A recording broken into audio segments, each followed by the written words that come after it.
Okay, இன்னைக்கு நம்ம AWS work ஷாப்போட ஒரு 3 tier ஆர்கிடெக்சர் ப்ராஜெக்ட் பார்க்க போகிறோம். அதோட லிங்க் இதோ நோட்பேட்டில் எல்லாமே சேவ் பண்ணி வச்சுருக்கேன். கிளிக் பண்ணி ஓப்பன் பண்ணிக்கலாம். காப்பி குரோம் ஓப்பன் பண்ணிக்கிறேன்.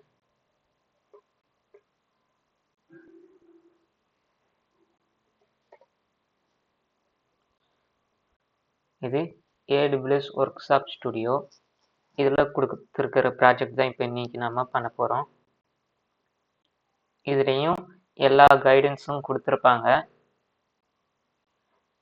என்ன பண்ணணும், எப்படி பண்ணணும் அப்படிங்கிற எல்லா டீட்டெயில்ஸும் கொடுத்துருப்பாங்க. இந்த ஆர்கிடெக்சர் டயக்ராம் கூட கொடுத்துருப்பாங்க. இதே தான் இன்றைக்கி நம்ம பண்ண போகிறோம். இதிலேருந்து கொஞ்சமாக சேஞ்ச் ஆகுது. இப்போ இன்றைக்கி நான் பண்ண போகிறதுல கொஞ்சமாக சேஞ்ச் ஆகுது. அதுக்கான டயக்ராமும் உங்களுக்கு காட்டுறேன். இதே தான் இது கூட சேர்த்து வேப் க்ரியேட் பண்ணுவோம். அதுக்கப்புறம் ஆர்டிஎஸ் க்ரியேட் பண்ணுவோம். அவ்வளோதான் எக்ஸ்ட்ரா. அது இல்லாமல் இதில் S3யும் செஷன் மேனேஜரும் யூஸ் பண்ணியிருப்பாங்க. நாங்கள் அதை யூஸ் பண்ண போகிறதில்ல. இப்போ நான் பேஸ்டன் ஹாஸ்ட் அப்படிங்கிற ஒன்று க்ரியேட் பண்ணி யூஸ் பண்ண போகிறேன். அதுக்கான டயக்ராம் காட்டுறேன்.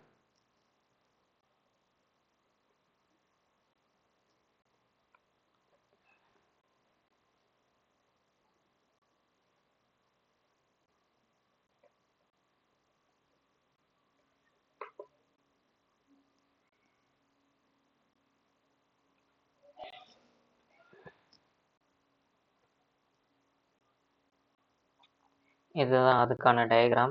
அதாவது இந்த இடத்துல ஒரு பேஸ்டன் ஹாஸ்ட் அப்படின்னு ஒரு EC2 கிரியேட் பண்ணிட்டு அந்த EC2 வச்சு இந்த அப்ளிகேஷன் டயரையும் இந்த வெப் டயரில் கிரியேட் பண்ணுற நம்ம EC2 மிஷினையும் ஆக்சஸ் பண்ணுற மாதிரி SSH வழி ஆக்சஸ் பண்ணுற மாதிரி கொடுக்க போகிறோம்.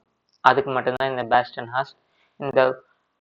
இந்த அப்ளிகேஷனுக்கான கோடும் இந்த பேஸ்டன் ஹாஸ்ட்லேயே தான் டவுன்லோட் பண்ணி இங்கிருந்து இங்கே காப்பி பண்ண போகிறோம். இங்கிருந்து இங்கே காப்பி பண்ணி யூஸ் பண்ணிக்க போகிறோம். அதுக்கப்புறம் ஒரே ஒரு ஆர்டிஎஸ் தான் கிரியேட் பண்ண போகிறோம். இது சும்மா டெமோ, இந்த ப்ராஜெக்ட் டெமோ ப்ராஜெக்ட்டுங்கிறதுனால ஆர்டிஎஸ் மட்டும்தான், ஒரே ஒரு ஆர்டிஎஸ் மட்டும்தான் கிரியேட் பண்ண போகிறோம்.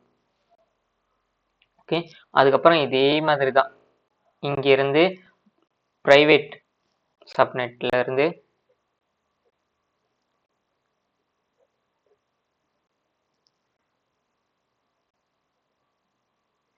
இங்கே ப்ரைவேட் சப்நெட் 1 அப்ளிகேஷன் டயரில் ப்ரைவேட் சப்நெட் 1 ப்ரைவேட் சப்நெட் 2 இந்த 2 சப்நெட்க்கு யூஸ் பண்ண போகிறோம். டேட்டாபேஸ் டயரில் ப்ரைவேட் சப்நெட் 3 ப்ரைவேட் சப்நெட் 4 இந்த 2 ப்ரைவேட் சப்நெட் கிரியேட் பண்ண போகிறோம். இங்கே வெப் டயரில் பப்ளிக் சப்நெட் கிரியேட் பண்ண போகிறோம். 2 பப்ளிக் சப்நெட் கிரியேட் பண்ண போகிறோம். அதோட ஒரு லோட் பேலன்சர் கிரியேட் பண்ண போகிறோம். அதாவது வெப் டயருக்கு ஒரு லோட் பேலன்சரும் அப்ளிகேஷன் டயருக்கு ஒரு லோட் பேலன்சரும் கிரியேட் பண்ண போகிறோம். ஓகே, இப்போ நம்ம இந்த ஆர்கிடெக்சர் எப்படி யூஸ் ஆகுதுன்னு பார்த்துக்கலாம். இப்போ யூசர் நம்மளோட வெப்சைட்டை ஆக்சஸ் பண்ண போகிறாங்கன்னா அவங்களோட ப்ரௌசரில் நம்மளோட URL ஹிட் பண்ணாங்கன்னா அங்கேருந்து நமக்கு ரவுட் 53க்கு வரும். ரவுட் 53 அதாவது ஒரு டொமைனை ஹிட் பண்ணுவாங்க. அங்கேருந்து நமக்கு ரவுட் 53 AWSல ரவுட் 53க்கு வரும். ரவுட் 53லேருந்து நமக்கு இன்டர்நெட் கேட்வே வேப் அதை தாண்டி அதுக்கப்புறம் தான் உள்ள அப்ளிகேஷன் லோட் பேலன்சருக்கு வரும். இந்த அப்ளிகேஷன் லோட் பேலன்சர் இந்த வெப்டேர் EC2 மிஷினை ஆக்சஸ் பண்ணும். இந்த வெப்டேர் EC2 மிஷின் இங்கே இன்டர்னல் லோட் பேலன்சர் இருக்கும், இதை ஆக்சஸ் பண்ணுவோம். இந்த இன்டர்னல் லோட் பேலன்சர் இந்த அப்ளிகேஷன் டயரில் இருக்கிற EC2 மிஷினை ஆக்சஸ் பண்ணும். இந்த EC2 மிஷின் தான் இங்கே இருக்கிற டேட்டா பேஸை ஆக்சஸ் பண்ணி மறுபடியும் ரிட்டர்ன் கொண்டு போய் யூசருக்கு இங்கே டேட்டாவை காட்டும். இந்த ப்ராசஸ் தான் நடக்க போகுது. இது எப்படி பண்ணலாம், இந்த ப்ராஜெக்ட் எப்படி பண்ணலான்னு பார்க்க போகிறோம். அதாவது ஒன்றா எப்படி கிரியேட் பண்ண database, application tier, web tier, load balancer இதெல்லாம் எப்படி கிரியேட் பண்ண போகிறோம் அப்படிங்கிறத இப்போ வரிசையாக பார்க்கலாம். க்ளோஸ் இல்லை, ஓப்பன்லேயே வச்சுக்கலாம். ஓகே, நீங்கள் இதை பார்த்து கூட அப்படியே நீங்கள் ப்ராஜெக்ட் செய்யலாம், ஒன்றும் பிரச்சனை இருக்காது. கோடு கூட இவங்களே கொடுத்துருப்பாங்க. நெக்ஸ்ட் கொடுத்தா என்ன பண்ணணும் அப்படிங்கிறது ஸ்க்ரீன்ஷாட்டோட இவங்க கொடுத்துருப்பாங்க. இன்னொரு நெக்ஸ்ட் கொடுத்தீங்கன்னா S3 bucket IAM instance role download code from GitHub repository. Next கொடுத்தீங்கன்னா பாருங்க git clone இருக்கும். git clone கொடுத்து இந்த URL கொடுத்தீங்கன்னா இவங்களோட கோட் நீங்க டவுன்லோட் பண்ணிக்கலாம், உங்களோட மிஷின்ல டவுன்லோட் பண்ணிக்கலாம். நான் ஓபன் பண்ணி காட்டுறேன்.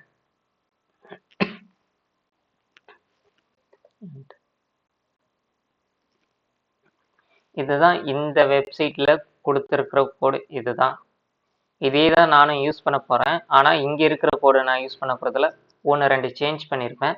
அதை நான் என்னோட GitHub ரெபாசிட்டரியில அப்லோட் பண்ணி வச்சிருக்கேன். அதை தான் யூஸ் பண்ண போறேன்.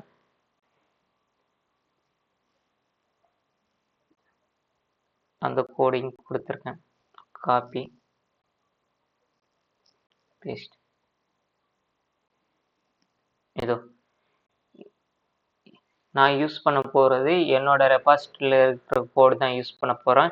இந்த ஃபைல் எப்படி இன்ஃப்ரா கிரியேட் பண்றது, என்னென்ன இன்ஃப்ரா கிரியேட் பண்றது, எப்படி டெப்ளாய் பண்றதெல்லாம் இந்த இதில் இருக்கு. நான் ஏற்கனவே ட்ரை பண்ணி பார்த்து தான் இது டைப் பண்ணி வச்சிருக்கேன்.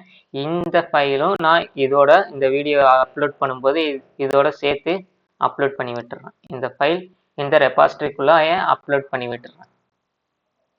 நீங்க டவுன்லோட் கோடு கொடுத்து டவுன்லோட் ஜிப்னு கொடுத்தீங்கன்னா டவுன்லோட் ஆயிரும்.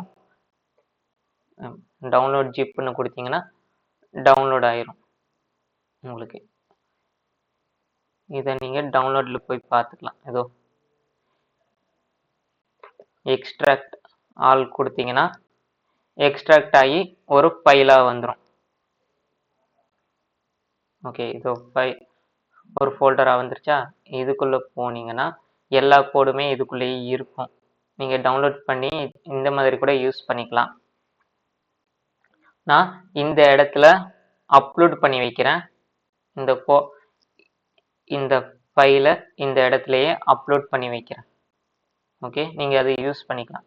ஏதாவது இப்போ நம்ம டெப்ளாய் பண்ணி பார்க்கும்போது ஏதாவது சின்னதாக சேஞ்ச் ஏதாவது இருந்துச்சுன்னா அதை சேஞ்ச் எல்லாம் பண்ணிட்டு அதுக்கப்புறம் இதோட இந்த ரெபாசிட்டரியில அப்லோட் பண்ணி விட்டுறேன். நீங்க பார்த்து யூஸ் பண்ணிக்கலாம். ஓகே, இது இப்போதைக்கு இது நமக்கு இப்போ தேவையில்லை. ஷிஃப்ட் டெலீட் கொடுத்துட்றேன். ஓகே, டவுன்லோட்ஸில் இந்த பிக்சர் மட்டும்தான் இருக்கு, வேற எதுவும் இல்லை. மினிமைஸ் பண்ணிக்கிறேன். ஓகே, இப்போ நான் என்னோட AWS இதை க்ளோஸ் பண்ணிடுறேன். இப்போ என்ன பண்ண போறோம்னா ஃபர்ஸ்ட் ஒரு VPC கிரியேட் பண்ண போறோம். அந்த VPC கிரியேட் பண்ணிட்டு அதுக்கப்புறம் செக்யூரிட்டி குரூப், அந்த VPCல செக்யூரிட்டி குரூப் கிரியேட் பண்ண போறோம். இந்த VPCக்குள்ள என்னென்ன இருக்கணும்னா 2 பப்ளிக் சப்நெட் இருக்கணும், 2 பிரைவேட் சப்நெட் இருக்கணும். அதாவது அப்ளிகேஷன் டேருக்கு 2 பிரைவேட் சப்நெட், டேட்டாபேஸ் டேருக்கு 2 பிரைவேட் சப்நெட், மொத்தம் 4 பிரைவேட் சப்நெட், 2 பப்ளிக் சப்நெட் இருக்கணும்.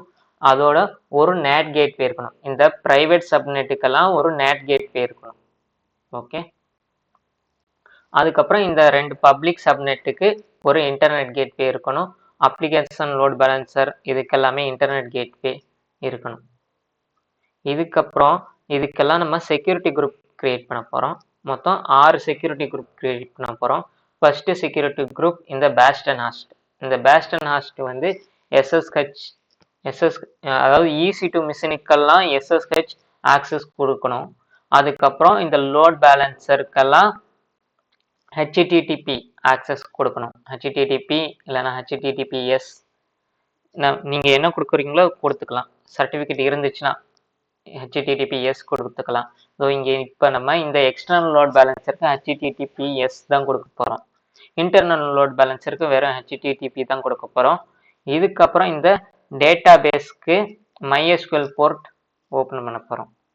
ஓகே, இந்த EC2 மிஷினுக்கும் EC2 மிஷின் வர்ற இடத்துல மட்டும் SSH போர்ட்டும் ஓப்பன் பண்ண போகிறோம். அந்த SSH இந்த வெப் டயரில் இருக்கிற EC2 மிஷினுக்கும் அப்ளிகேஷன் டயரில் இருக்கிற EC2 மிஷினுக்கும் ஆக்சஸ் பண்ணுறதுக்கு இந்த பேஸ்டன் ஹாஸ்ட் வழியாக மட்டும்தான் இந்த EC2 மிஷின் எல்லாம் ஆக்சஸ் பண்ண முடியும்.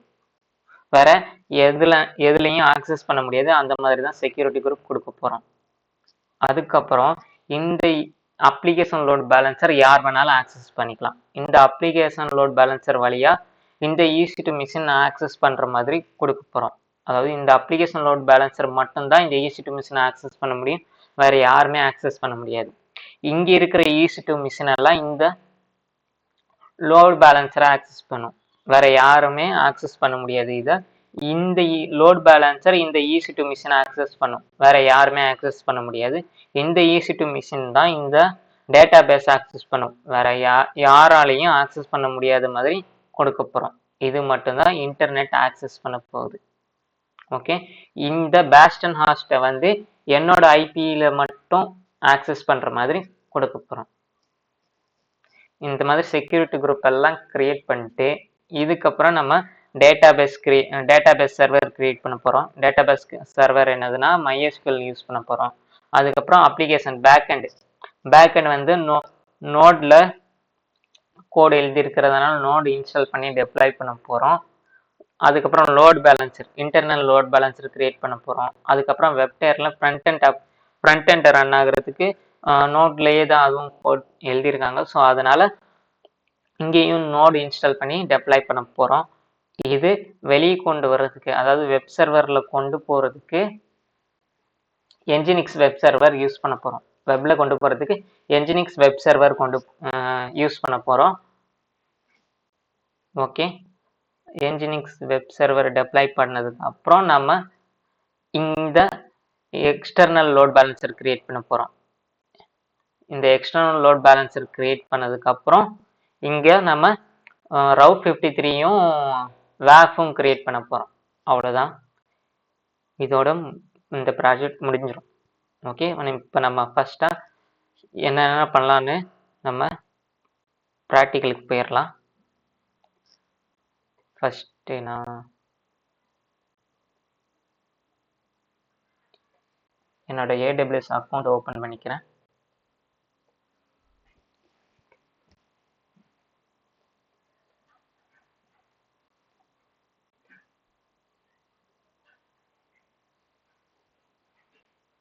இப்போ நான் ஃபர்ஸ்ட் கிரியேட் பண்ண போறது VPC.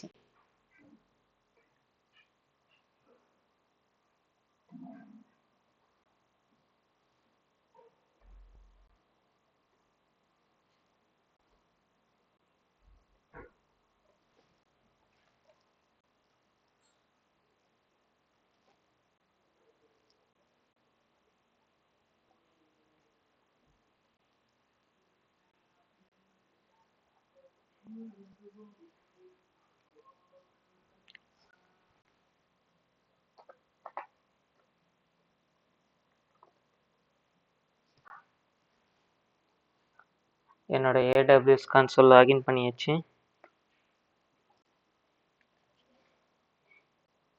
இப்போ நான் ஃபர்ஸ்ட் கிரியேட் பண்ண போறது இந்த VPC தான் கிரியேட் பண்ண போறேன். ஓகே, எங்க கிரியேட் பண்ண போறேன்னா நார்த் விர்ஜீனியா, இங்க தான் கிரியேட் பண்ண போறேன்.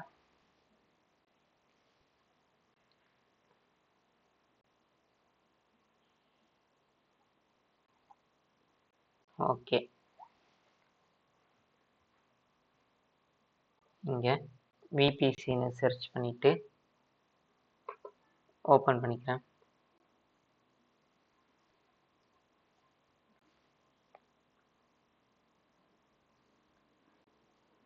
இங்க செக் பண்ணிக்கோங்க ஒரு வாட்டி ரீஜன் கரெக்டா இருக்கான்னு.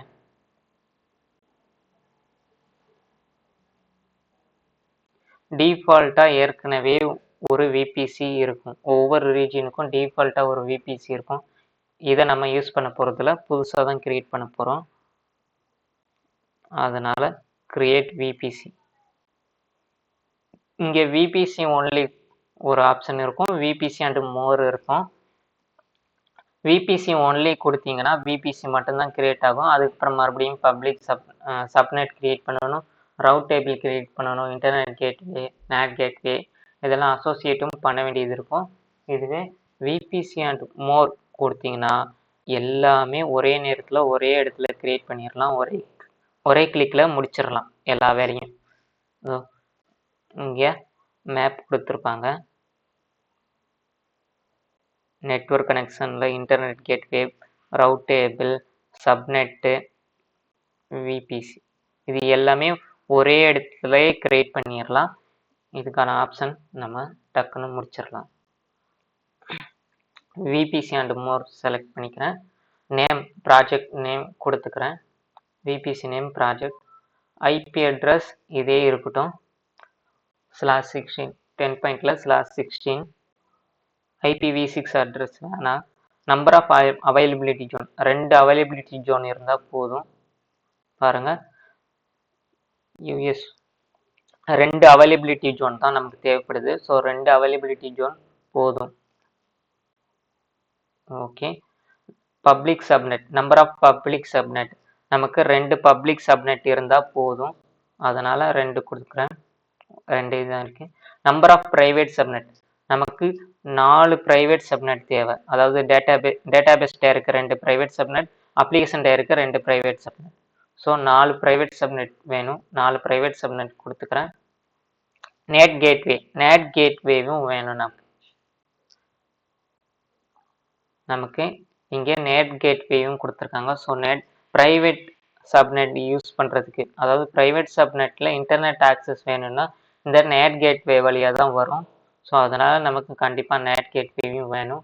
இங்கே ரீஜினல் செலக்ட் பண்ணிக்கிறேன் நான். ஓகே, அவ்வளோதான். கிரியேட் விபிசி கொடுத்துடலாம். அதுக்கு முன்னாடி இந்த ப்ரிவ்யூ பார்த்துக்கலாம். பாருங்க, இன்டர்நெட் கேட்வேயில் பப்ளிக் சப்நெட் மட்டும்தான்.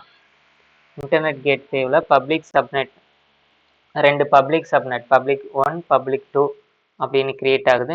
நேட் கேட்வே வந்து ப்ரைவேட் 1 2 3 4 4 ப்ரைவேட் சப்நெட் கிரியேட் ஆகுது. ஓகே, இப்போ கிரியேட் கொடுத்துடலாம். கிரியேட் கொடுத்த உடனே ஒன்று ஒன்றா எல்லாமே கிரியேட் ஆக ஆரம்பிச்சிடும். பாருங்க, விபிசியோட ஐடி BD8. ஓகே, இது கொஞ்சம் கிரியேட் ஆகுறதுக்கு கொஞ்சம் லேட் ஆகும், ஒரு 2 நிமிஷம் ஆகும். அதுக்குள்ள நாம செக்யூரிட்டி குரூப் கிரியேட் பண்ண ஆரம்பிச்சிடலாம்.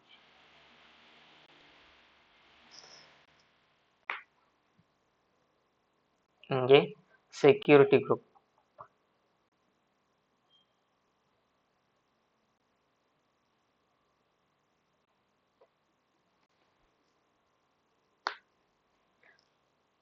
நம்மளோட இப்போ கிரியேட் பண்ண விபிசி என்னது, கடைசி BD8 இருக்கா.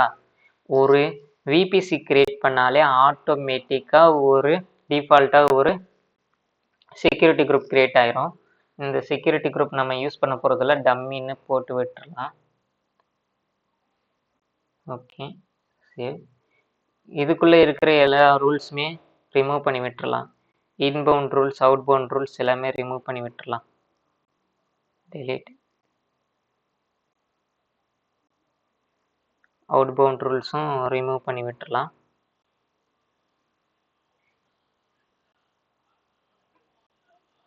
இப்போ இதில் எந்த ரூல்ஸுமே இல்லை, டம்மியாக தான் இருக்குது. இந்த செக்யூரிட்டி குரூப் டம்மியாக தான் இருக்குது.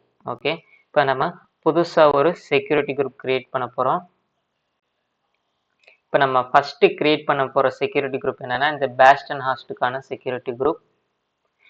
இதுக்கு இது EC2 மிஷின்ங்கிறதுனால இதுக்கு SSH ரூல் கொடுக்கணும். So create security group BH-SC click பண்ணி allow SSH access to Bastion host.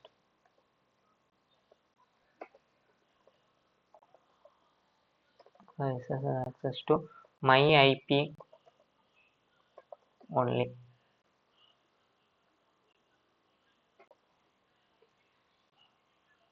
Okay, VPC வந்து ப்ராஜெக்ட் விபிசி கொடுத்துட்றேன். ஆட் ரூல், இன்பவுண்ட் ரூலில் ஆட் ரூல் கொடுத்துட்டு இங்கே SSH இந்த ஒரு ரூல் மட்டும்தான் கொடுக்க போகிறோம். கஸ்டம் இங்கே anywhere IPv4 anywhere IPv6 my IP, இந்த மை ஐபின்னு கொடுத்தா இங்கே ஒரு ஐபி அட்ரஸ் ஓப்பன் ஆகும். அதாவது இந்த ஒரே ஒரு ஐபி அட்ரஸை வச்சு மட்டும்தான் இந்த பேஸ்டன் ஹாஸ்ட் மிஷினை ஆக்சஸ் பண்ண முடியும். இந்த மிஷினை ஆக்சஸ் பண்ண முடியும். ஓகே, வேற எந்த ஐபி அட்ரஸை வச்சும் ஆக்சஸ் பண்ண முடியாது. So create security group.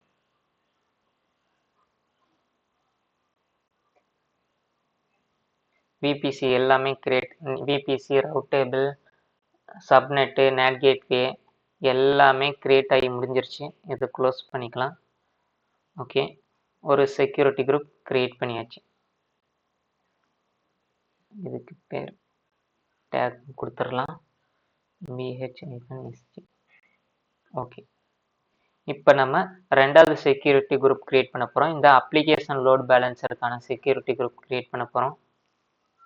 இது லோட் பேலன்சருங்கிறதுனால SSH இதுக்கு தேவையில்லை, HTTP மட்டும் கொடுத்தா போதும். After load balancer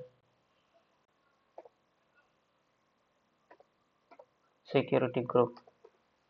Okay, allow HTTP access to anywhere. VPC project VPC inbound rules add rule கொடுத்துக்கோங்க. இங்க HTTP செலக்ட் பண்ணிக்கோங்க. கஸ்டம் கொடுத்து இங்கே இருக்கிற எனிவேர் IPv4 கொடுத்துக்கோங்க. கொடுத்த உடனே 0.0.0.0/0ன்னு வந்துடும். இதோட அர்த்தம் எந்த ஐபியில் இருந்து வேணாலும் இதை ஆக்சஸ் பண்ணிக்கலாம் அப்படிங்கிற மாதிரி கொடுத்துருக்கோம். Okay, create security group.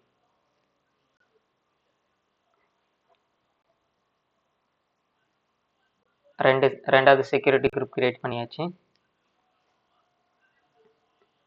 VBC 2 public subnet, 4 private subnet, ஒரு இன்டர்நெட் கேட்வே, பப்ளிக் ஐபியோட பப்ளிக் சப்நெட்டோட இன்டர்நெட் கேட்வே, பிரைவேட் சப்நெட்டோட நெட் கேட்வே அட்டாச் பண்ணியிருக்கோம். அதுக்கப்புறம் ஒரு bastion host security group create பண்ணியாச்சு. எக்ஸ்டர்னல் லோட் பேலன்சர், அதாவது external load பேலன்சர்னா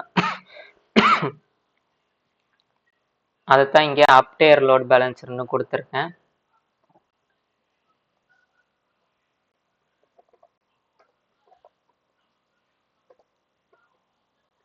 load balancer security group. Okay, இதுதான் அப்டேர் லோட் பேலன்சர் அல்லது எக்ஸ்டர்னல் லோட் பேலன்சர் அப்படின்னு கொடுத்துருக்கேன். இதுக்கப்புறம் நம்ம கிரியேட் பண்ண வேண்டியது, மாற்றி கொடுத்துட்டேனோ, சரி, கிளிக் பண்ணி டெலீட்டே பண்ணிக்கிறேன். டெலீட் செக்யூரிட்டி குரூப் பேர் மாற்றி கொடுத்தேன்.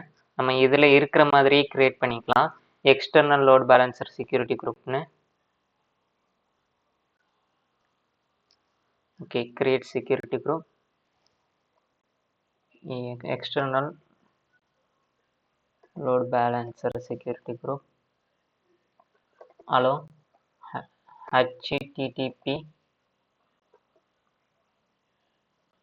access to anywhere. VPC வந்து project VPC,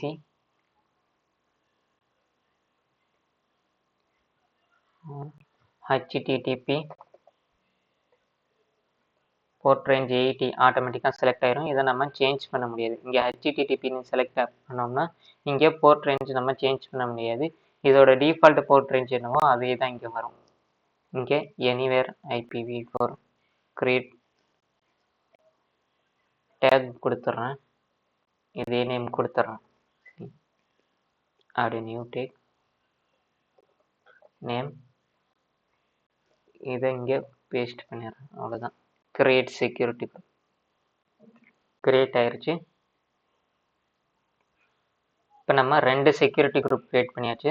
base ten host, external load balancer 2 security group create பண்ணியிருக்கு.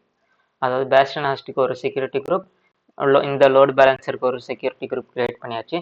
இப்போ இந்த வெப்டயருக்கான EC2 மிஷின் இருக்கா, இந்த EC2 மிஷினுக்கு ஒரு செக்யூரிட்டி குரூப் கிரியேட் பண்ணணும்.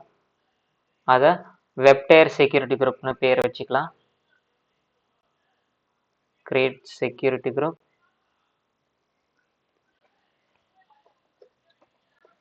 வெப்டயர் செக்யூரிட்டி குரூப் அலோ. இது EC2 மிஷினுக்கான செக்யூரிட்டி குரூப் அப்படிங்கிறதுனால எஸ்எஸ்எஸ் ஆக்சஸும் வேணும், HTTP ஆக்சஸும் வேணும். ரெண்டுமே கொடுத்துக்கலாம். அதான் SSH ஆக்சஸ்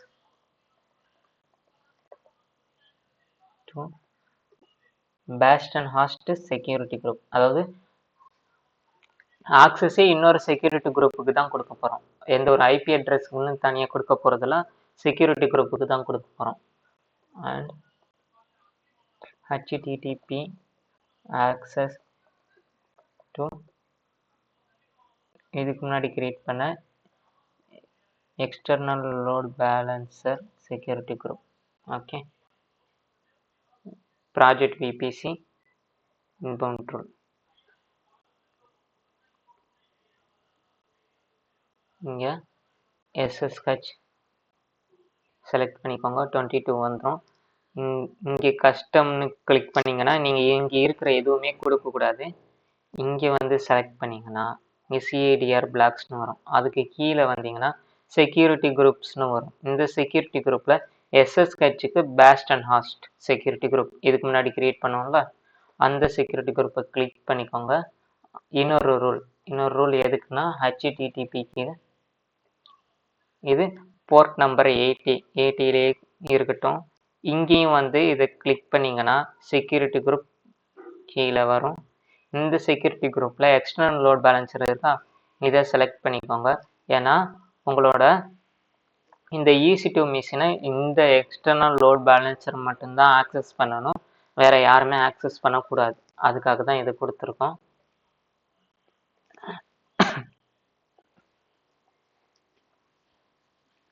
ஓகே. இதுக்கப்புறம் கிரியேட் டேக் கொடுத்துடலாம். காப்பி பண்ணிக்கிறேன். காப்பி பண்ணிட்டு ஆட் நியூ டேக். இங்கே நேம், இங்கே வேல்யூ பேஸ்ட் பண்ணிடுறேன். Create security group. 3வது செக்யூரிட்டி குரூப் கிரியேட் பண்ணியாச்சு. இதுக்கப்புறம் 4வது செக்யூரிட்டி குரூப். 4வது செக்யூரிட்டி குரூப் என்னன்னா இந்த இன்டர்னல் லோட் பேலன்சருக்கான செக்யூரிட்டி குரூப். அதுக்கு INTLBSG இந்த நேமே கொடுக்கலாம்.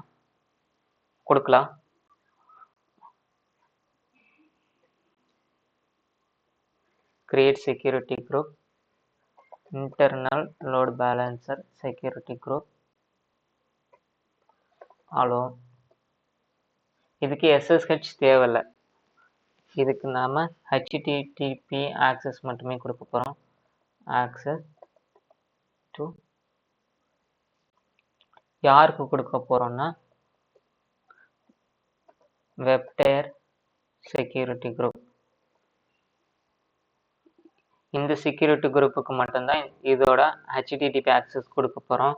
VPC ப்ராஜெக்ட் VPC செலக்ட் பண்ணிக்கோங்க. இன்பவுண்ட் ரூல் ஒன்று ஆட் பண்ணிக்கோங்க. இங்கே HTTP போர்ட் நம்பர் 80 தான். இங்கே வந்து CDR பிளாக்ஸு கீழே செக்யூரிட்டி குரூப் கொடுங்க. என்ன செக்யூரிட்டி குரூப் கொடுக்கணும்னா வெப்டயர் செக்யூரிட்டி குரூப். அதாவது வெப்டயர், இதை காப்பி பண்ணிக்கோங்க. டேக், இங்கே நேம், இங்கே பேஸ்ட் பண்ணிக்கோங்க. Create security group.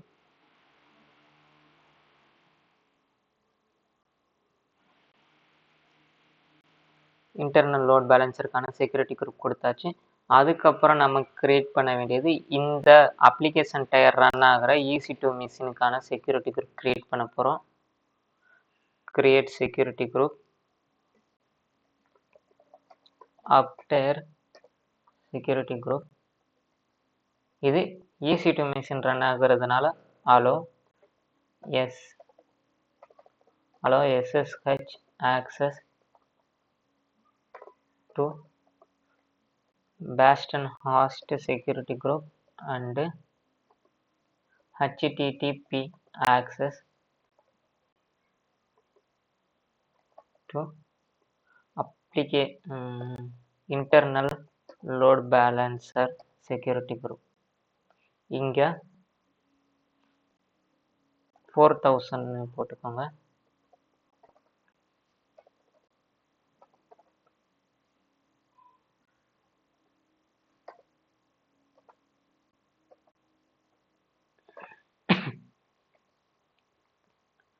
Okay, VPC project VPC inbound rules first SSH select பண்ணிக்கோங்க. இதுக்கு ஆக்சஸ் யாருக்கு கொடுக்கணும்னா இந்த செக்யூரிட்டி குரூப்புக்கு மட்டும்தான் கொடுக்கணும். Bastion host security group. இங்கே வந்து இப்போ HTTP ஆக்சஸ் தான் கொடுக்க போகிறோம். ஆனால் 4000 அப்படிங்கிற போர்ட்டுக்கு தான் கொடுக்க போகிறோம். 80 அப்படிங்கிற போர்ட்டுக்கு கொடுக்க போகிறதில்ல. இங்கே நீங்கள் வந்து HTTP கிளிக் பண்ணிங்கன்னா இங்கே போர்ட் ரேஞ்ச் 18 தான் வரும். இதை கிளிக் பண்ணி இப்போ நம்ம சேஞ்ச் பண்ண முடியாது. ஏன்னா இங்கே HTTP கிளிக் பண்ணிங்கன்னா இங்கே சேஞ்ச் பண்ண முடியாது. அதனால் இங்கே கஸ்டம் TCPயே இருக்கட்டும். இங்கே 4000 அப்படின்னு சேஞ்ச் பண்ணிக்கோங்க.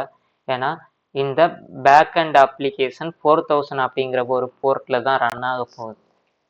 ஓகே, அதனால் இங்கே 4000 அப்படின்னு கொடுத்துருக்கேன். இங்கே செக்யூரிட்டி குரூப், இங்கே internal load balancer security group கொடுக்கணும். Internal load balancer security group create security group. 5 security group create பண்ணியாச்சு. இங்கே நேம் கொடுத்துக்கிறேன்.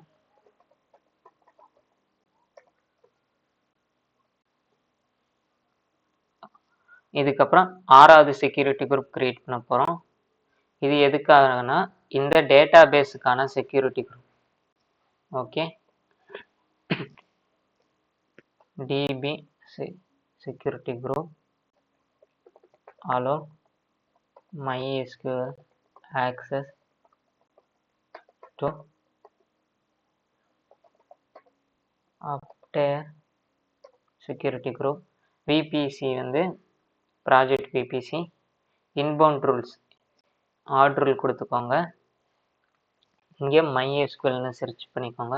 அரோரா MySQL அரோரா 3306 இதுதான் இதுக்கான டிஃபால்ட் போர்ட் நம்பர். இந்த டிஃபால்ட் போர்ட் நம்பரை யூஸ் பண்ண போகிறோம். அதனால் இதுவே ஓகே. இங்கே நீங்கள் அப்டேர் செக்யூரிட்டி குரூப் ஆக்சஸ் யாருக்கு கொடுக்கணும்னா அப்டேர் செக்யூரிட்டி குரூப்புக்கு தான் கொடுக்கணும். Create security group. அவ்வளோதான். இப்போ நம்ம 6 செக்யூரிட்டி குரூப்பும் கிரியேட் பண்ணியாச்சு. 6 செக்யூரிட்டி குரூப் கிரியேட் பண்ணியாச்சு. இது வரைக்கும் என்னென்ன பண்ணியிருக்கோம்? ஒரு VPC கிரியேட் பண்ணியாச்சு. அதுக்காக route table internet gateway NAT gateway அதுக்கப்புறம்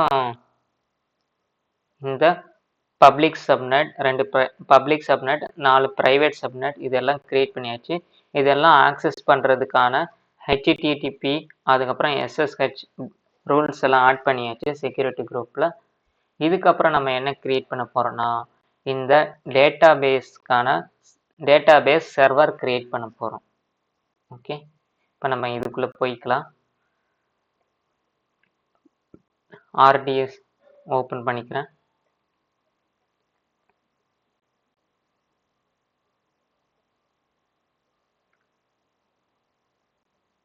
இங்கே டேட்டாபேஸ் கிரியேட் பண்ணணும்னா அதுக்கு முன்னாடி ஒரு சப்நெட் வேணும். ஒரு சப்நெட் குரூப் கிரியேட் பண்ணியிருக்கணும். நான் ஃபஸ்ட்டு சப்நெட் குரூப் கிரியேட் பண்ணுறேன். create db subnet group. இங்க db subnet group இதையே நேமா கொடுத்துக்கிறேன். டெஸ்கிரிப்ஷன்லையும் இதையே கொடுத்துக்கிறேன். விபிசி வந்து நம்ம கிரியேட் பண்ண ப்ராஜெக்ட் விபிசி கொடுத்துக்கிறேன். இங்கே ஆட் சப்நெட் கேட்குது. ஓகே, சப்நெட்டுக்கான அவைலபிலிட்டி ஜோன் கேட்குது. 2 அவைலபிலிட்டி ஜோன் தான் யூஸ் பண்ண போகிறோம். ஸோ அதனால 2 செலக்ட் பண்ணிக்கிறேன். பாருங்கள், நம்மக்கிட்ட 2 அவைலபிலிட்டி ஜோன் தான் இருக்குது. Availability zone US east 1A, US east 1B. அதையே நான் செலக்ட் பண்ணிக்கிறேன். சப்நெட் என்னன்னா, இப்போ இந்த டேட்டா பேஸ் தான் கிரியேட் பண்ண போகிறோங்கிறதுனால subnet private subnet 3, private subnet 4. So இதுவே நம்ம இங்கேயும் கொடுத்துக்கலாம். செலக்ட் பண்ணிட்டு private subnet 3, private subnet 3, private subnet 4 இந்த ரெண்டையும் செலக்ட் பண்ணிக்கிறேன். பண்ணிட்டு இங்கே கிரியேட் கொடுத்துட்றேன். கிரியேட் ஆயிடுச்சு. இதுக்கப்புறம் இப்போ நாம டேட்டாபேஸ் சர்வரை கிரியேட் பண்ணலாம். Okay, create database server. இங்கே ஃபுல் கான்ஃபிகரேஷனு இருக்கட்டும். இங்கே MySQL செலக்ட் பண்ணிக்கோங்க. MySQL செலக்ட் பண்ணதுக்கப்புறம் இங்கே வெர்ஷன் என்ன வெர்ஷன் 8.4.7 இதுவே இருக்கட்டும், லாஸ்ட்டுக்கு முன்னாடி வெர்ஷன். அதுக்கப்புறம் இங்கே பாருங்கள் டெம்ப்ளேட்ஸ்னு இருக்கும். இங்கே ப்ரொடக்ஷன், டெவலப், டெஸ்ட்டு, சாண்ட்பாக்ஸ். ஒரு சில பேர்த்துக்கு இங்கே ஃப்ரீ டயர்னு இருக்கும். நான் இப்போ இங்கே ஒரே ஒரு டேட்டா பேஸ் தான் கிரியேட் பண்ணி யூஸ் பண்ண போகிறேன். இது சும்மா ஒரு டெமோ ப்ராஜெக்ட்டுங்கிறதுனால ஒரு டேட்டா பேஸ் போதும். அதனால் நான் ஒரே ஒரு டேட்டா பேஸ் இருக்கிற மாதிரி செலக்ட் பண்ணிக்கிறேன். இங்கே சாண்ட்பாக்ஸ் நீங்கள் செலக்ட் பண்ணிங்கன்னா, சாண்ட்பாக்ஸ் இல்லைன்னா ஃப்ரீ டயர்னு இருக்கும், அதை செலக்ட் பண்ணிங்கன்னா சிங்கிள் டேட்டா பேஸ் தான் கிரியேட் பண்ண முடியும். இந்த ரெண்டுமே செலக்ட் பண்ணிங்கன்னா நீங்கள் இந்த 3ல் இருக்கிற எந்த ஆப்ஷன் வேணாலும் கிரியேட் பண்ணிக்கலாம். நான் இப்போதைக்கு சாண்ட்பாக்ஸ் செலக்ட் பண்ணிக்கிறேன். ஒரே ஒரு டேட்டா பேஸ் போதும் அப்படிங்கிறதுனால, ஒரே ஒரு டேட்டா பேஸ் சர்வர் போதும், ரீட் ரெப்ளிக்கெல்லாம் எதுவுமே வேணாம் அப்படிங்கிறதுனால இதை நான் செலக்ட் பண்ணிக்கிறேன். மாஸ்டர் யூசர் நேம் வந்து அட்மின். ஓகே, அந்த அட்மினே இருக்கட்டும். யூசர் நேம் அட்மின், இந்த அட்மினே இருக்கட்டும். இதுக்கு பாஸ்வேர்டை நான் இந்த பாஸ்வேர்டு கொடுக்குறேன். நீங்கள் எந்த பாஸ்வேர்டு வேணாலும் கொடுத்துக்கலாம். நான் ஏற்கனவே டைப் பண்ணி வச்சிருக்கிற பாஸ்வேர்டு கொடுக்குறேன். கிரெடென்ஷியல் நீங்கள் சீக்ரெட் மேனேஜர் யூஸ் பண்ணிக்கலாம், அது மோஸ்ட் செக்யூர். இப்போதைக்கு நான் செல்ஃப் மேனேஜரை செலக்ட் பண்ணி நானாவே பாஸ்வேர்டு கொடுத்துக்கிறேன். என்ன பாஸ்வேர்டு கொடுத்துருக்கேன்னா இதோ இங்கே டைப் பண்ணி வச்சிருக்கலாம், AWS 3 tier DB அப்படின்னு டைப் பண்ணி வச்சிருக்கலாம். இந்த பாஸ்வேர்டு தான் கொடுத்துருக்கேன் இங்கே. இதுக்கப்புறம் நாம் உங்களுக்கு பிடிச்ச பாஸ்வேர்டு கொடுத்துக்கலாம், எது வேணாலும் கொடுத்துக்கலாம். நான் இந்த பாஸ்வேர்டு கொடுத்துருக்கேன். Instance type tg.micro, database t4g.micro இதுவே இருக்கட்டும். Okay, storage GP2 SSD okay, இதுவும் okay. Allocated storage 20 GB okay. இங்கே அடிஷ்னல் ஸ்டோரேஜ் கான்ஃபிகரேஷன் இருக்குல்ல, அதை கிளிக் பண்ணிக்கோங்க. எனேபிள் ஆட்டோ ஸ்கேலிங் இருக்குல்ல, இதை அன்செக் பண்ணிக்கோங்க. மறுபடியும் க்ளோஸ் பண்ணிட்டு அதுக்கப்புறம் கனெக்டிவிட்டியில் don't connect an EC two compute resource இதுவே இருக்கட்டும். எந்த EC2 மிஷின்லையும் இப்போ நம்ம இந்த டேட்டா பேஸ் சர்வரை கனெக்ட் பண்ண போகிறதில்ல, ஸோ அதனால் இதுவே இருக்கட்டும். இதுக்கப்புறம் விபிசி நம்மளோட ப்ராஜெக்ட் விபிசி செலக்ட் பண்ணிக்கோங்க. இதுக்கப்புறம் சப்நெட் குரூப், அந்த ப்ராஜெக்ட் விபிசி வச்சு நம்ம ஒரே ஒரு சப்நெட் குரூப் தான் கிரியேட் பண்ணியிருக்கோம். ஸோ அதுவே டிஃபால்ட்டாக செலக்ட் ஆயிடுச்சு, டிபி சப்நெட் குரூப்னு செலக்ட் ஆயிடுச்சு. பப்ளிக் ஆக்சஸ் இப்போ நம்ம கொடுக்க போகிறதுல நோ தான் கொடுத்துக்கோங்க. இதுக்கப்புறம் விபிசியோட செக்யூரிட்டி குரூப் ஃபயர்வால் கேட்குது. ஏற்கனவே டிஃபால்ட் செலக்ட் ஆகிருக்கு, அதை ரிமூவ் பண்ணி விட்டுட்டு இங்கே செலக்ட் பண்ணிட்டு இப்போ டிபி செக்யூரிட்டி குரூப் அப்படின்னு ஒரு செக்யூரிட்டி குரூப் கிரியேட் பண்ணியிருப்போம்.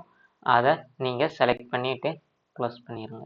அதுக்கப்புறம் availability zone US east 1A இங்கே தான் க்ரியேட் பண்ண போகிறோம், அதை செலக்ட் பண்ணிடுறோம். ஓகே, இதெல்லாம் ஆப்ஷனல், மற்றதெல்லாம் optional. Take optional. Okay, monitoring இது எல்லாமே ஓகே, இதெல்லாம் விட்டுட்டோம்னா அடிஷ்னல் கான்ஃபிகரேஷன் இருக்கா, இந்த அடிஷ்னல் கான்ஃபிகரேஷனில் இனிஷியல் டேட்டாபேஸ் நேம் இருக்கா, இங்கே ஒரு டேட்டாபேஸ் கிரியேட் பண்ண போகிறோம், அதுக்கான நேம் கொடுத்துட்றோம், வெப் அப் டிபி அப்படின்னு நேம் கொடுத்துடணும். ஓகே, இதுக்கப்புறம் கீழே வந்து கிரியேட் டேட்டாபேஸ்.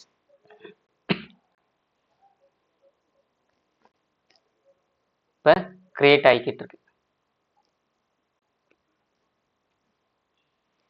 கிரியேட் ஆகிக்கிட்டு இருக்கட்டும், இது ஒரு 2-3 நிமிஷம் ஆகும். இப்போ இந்த டேட்டாபேஸ் சர்வர் கிரியேட் பண்ணியாச்சு. இந்த டேட்டாபேஸ் சர்வரை ஆக்சஸ் பண்ணணும்னா இந்த அப்ளிகேஷன் டயரில் இருக்கிற EC2 மிஷினால் மட்டும்தான் ஆக்சஸ் பண்ண முடியும். ஸோ இந்த EC2 மிஷினை இப்போ நம்ம கிரியேட் பண்ணணும். இந்த EC2 மிஷினை ஆக்சஸ் பண்ணணும்னா பேஸ்டன் ஹாஸ்டால மட்டும்தான் ஆக்சஸ் பண்ண முடியும். ஸோ இந்த EC2க்கு முன்னாடி நம்ம பேஸ்டன் ஹாஸ்ட் அப்படின்னு ஒரு EC2 மிஷினை கிரியேட் பண்ணணும்.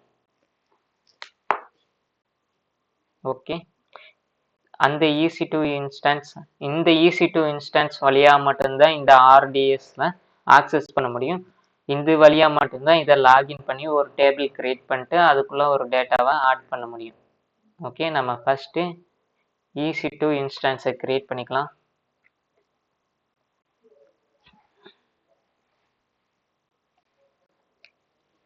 லான்ச் இன்ஸ்டன்ஸ் செலக்ட் பண்ணிக்கிறேன்.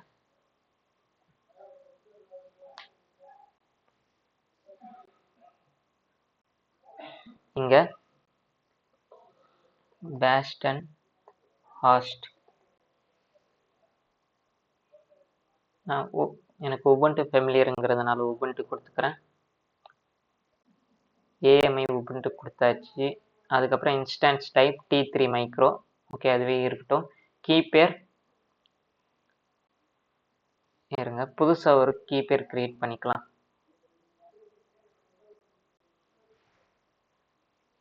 பழைய கீபேர் எல்லாம் டெலீட் பண்ணிட்டு இப்போ புதுசாக ஒரு கீபேர் கிரியேட் பண்ணிக்கலாம் ப்ராஜெக்டுக்காக.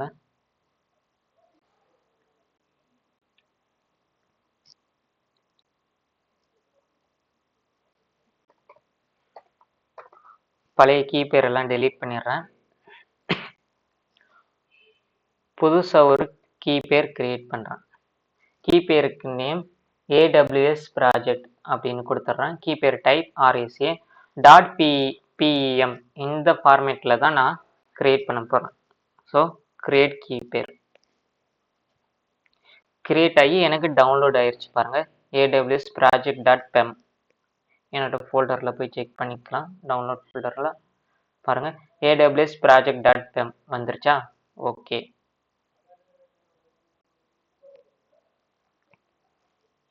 இதுக்கப்புறம் இந்த இன்ஸ்டன்ஸ்க்கு மறுபடியும் வந்துடலாம். கீபேர் இங்கே ரீஃப்ரெஷ் கொடுத்துட்டு இங்கே AWS ப்ராஜெக்ட் அப்படிங்கிற கீயை செலக்ட் பண்ணிக்கிறேன். நெட்வொர்க் செட்டிங்ஸ் எடிட் பண்ணிட்டு நம்ம கிரியேட் பண்ண project VPC.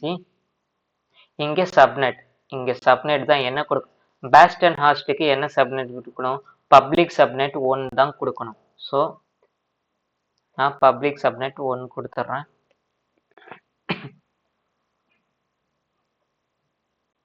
Public subnet project subnet public 1 இதே கொடுத்துட்றேன். ஆட்டோ அசைன் பப்ளிக் IP இதுதான் முக்கியமானது, இது எனபிள் கொடுக்கணும். ஏன்னா நமக்கு இது பப்ளிக் சப்நெட்டுங்கிறதுனால இன்டர்நெட் கேட்வே வழியாக தான் ஆக்சஸ் பண்ணணும். ஸோ அதனால் அதுக்கு நமக்கு ஒரு பப்ளிக் சப்நெட் தேவை. ஓகே, அதுவும் கொடுத்தாச்சு. ஃபயர்வால் செக்யூரிட்டி குரூப் வந்து ஏற்கனவே நம்ம 6 செக்யூரிட்டி குரூப்பும் கிரியேட் பண்ணி வச்சிட்டோம். ஸோ செலக்ட் எக்ஸிஸ்டிங் குரூப் கொடுத்து இதுக்கான செக்யூரிட்டி குரூப், இதுக்கு base ten host security group BH-SG இருக்கா, இதை செலக்ட் பண்ணிக்கோங்க.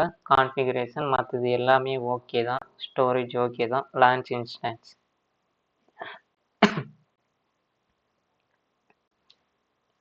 இந்த இன்ஸ்டன்ஸ் இனிஷியலைஸ் ஆக ஆரம்பிச்சிருச்சு T3 மைக்ரோ. இப்போ நம்ம இன்னொரு இன்ஸ்டன்ஸும் கிரியேட் பண்ணணும். Launch instance. இப்போ பேஸ்ட் அண்ட் ஹாஸ்டுக்கான ஒரு EC2 இன்ஸ்டன்ஸ் கிரியேட் பண்ணியிருக்கோம். இப்போ இந்த அப்ளிகேஷன் டயருக்கு ஒரு EC2 இன்ஸ்டன்ஸ் கிரியேட் பண்ண போகிறோம். ஓகே, அதுக்காக நேம் நான் அப்டயர்னே கொடுத்துக்கிறேன்.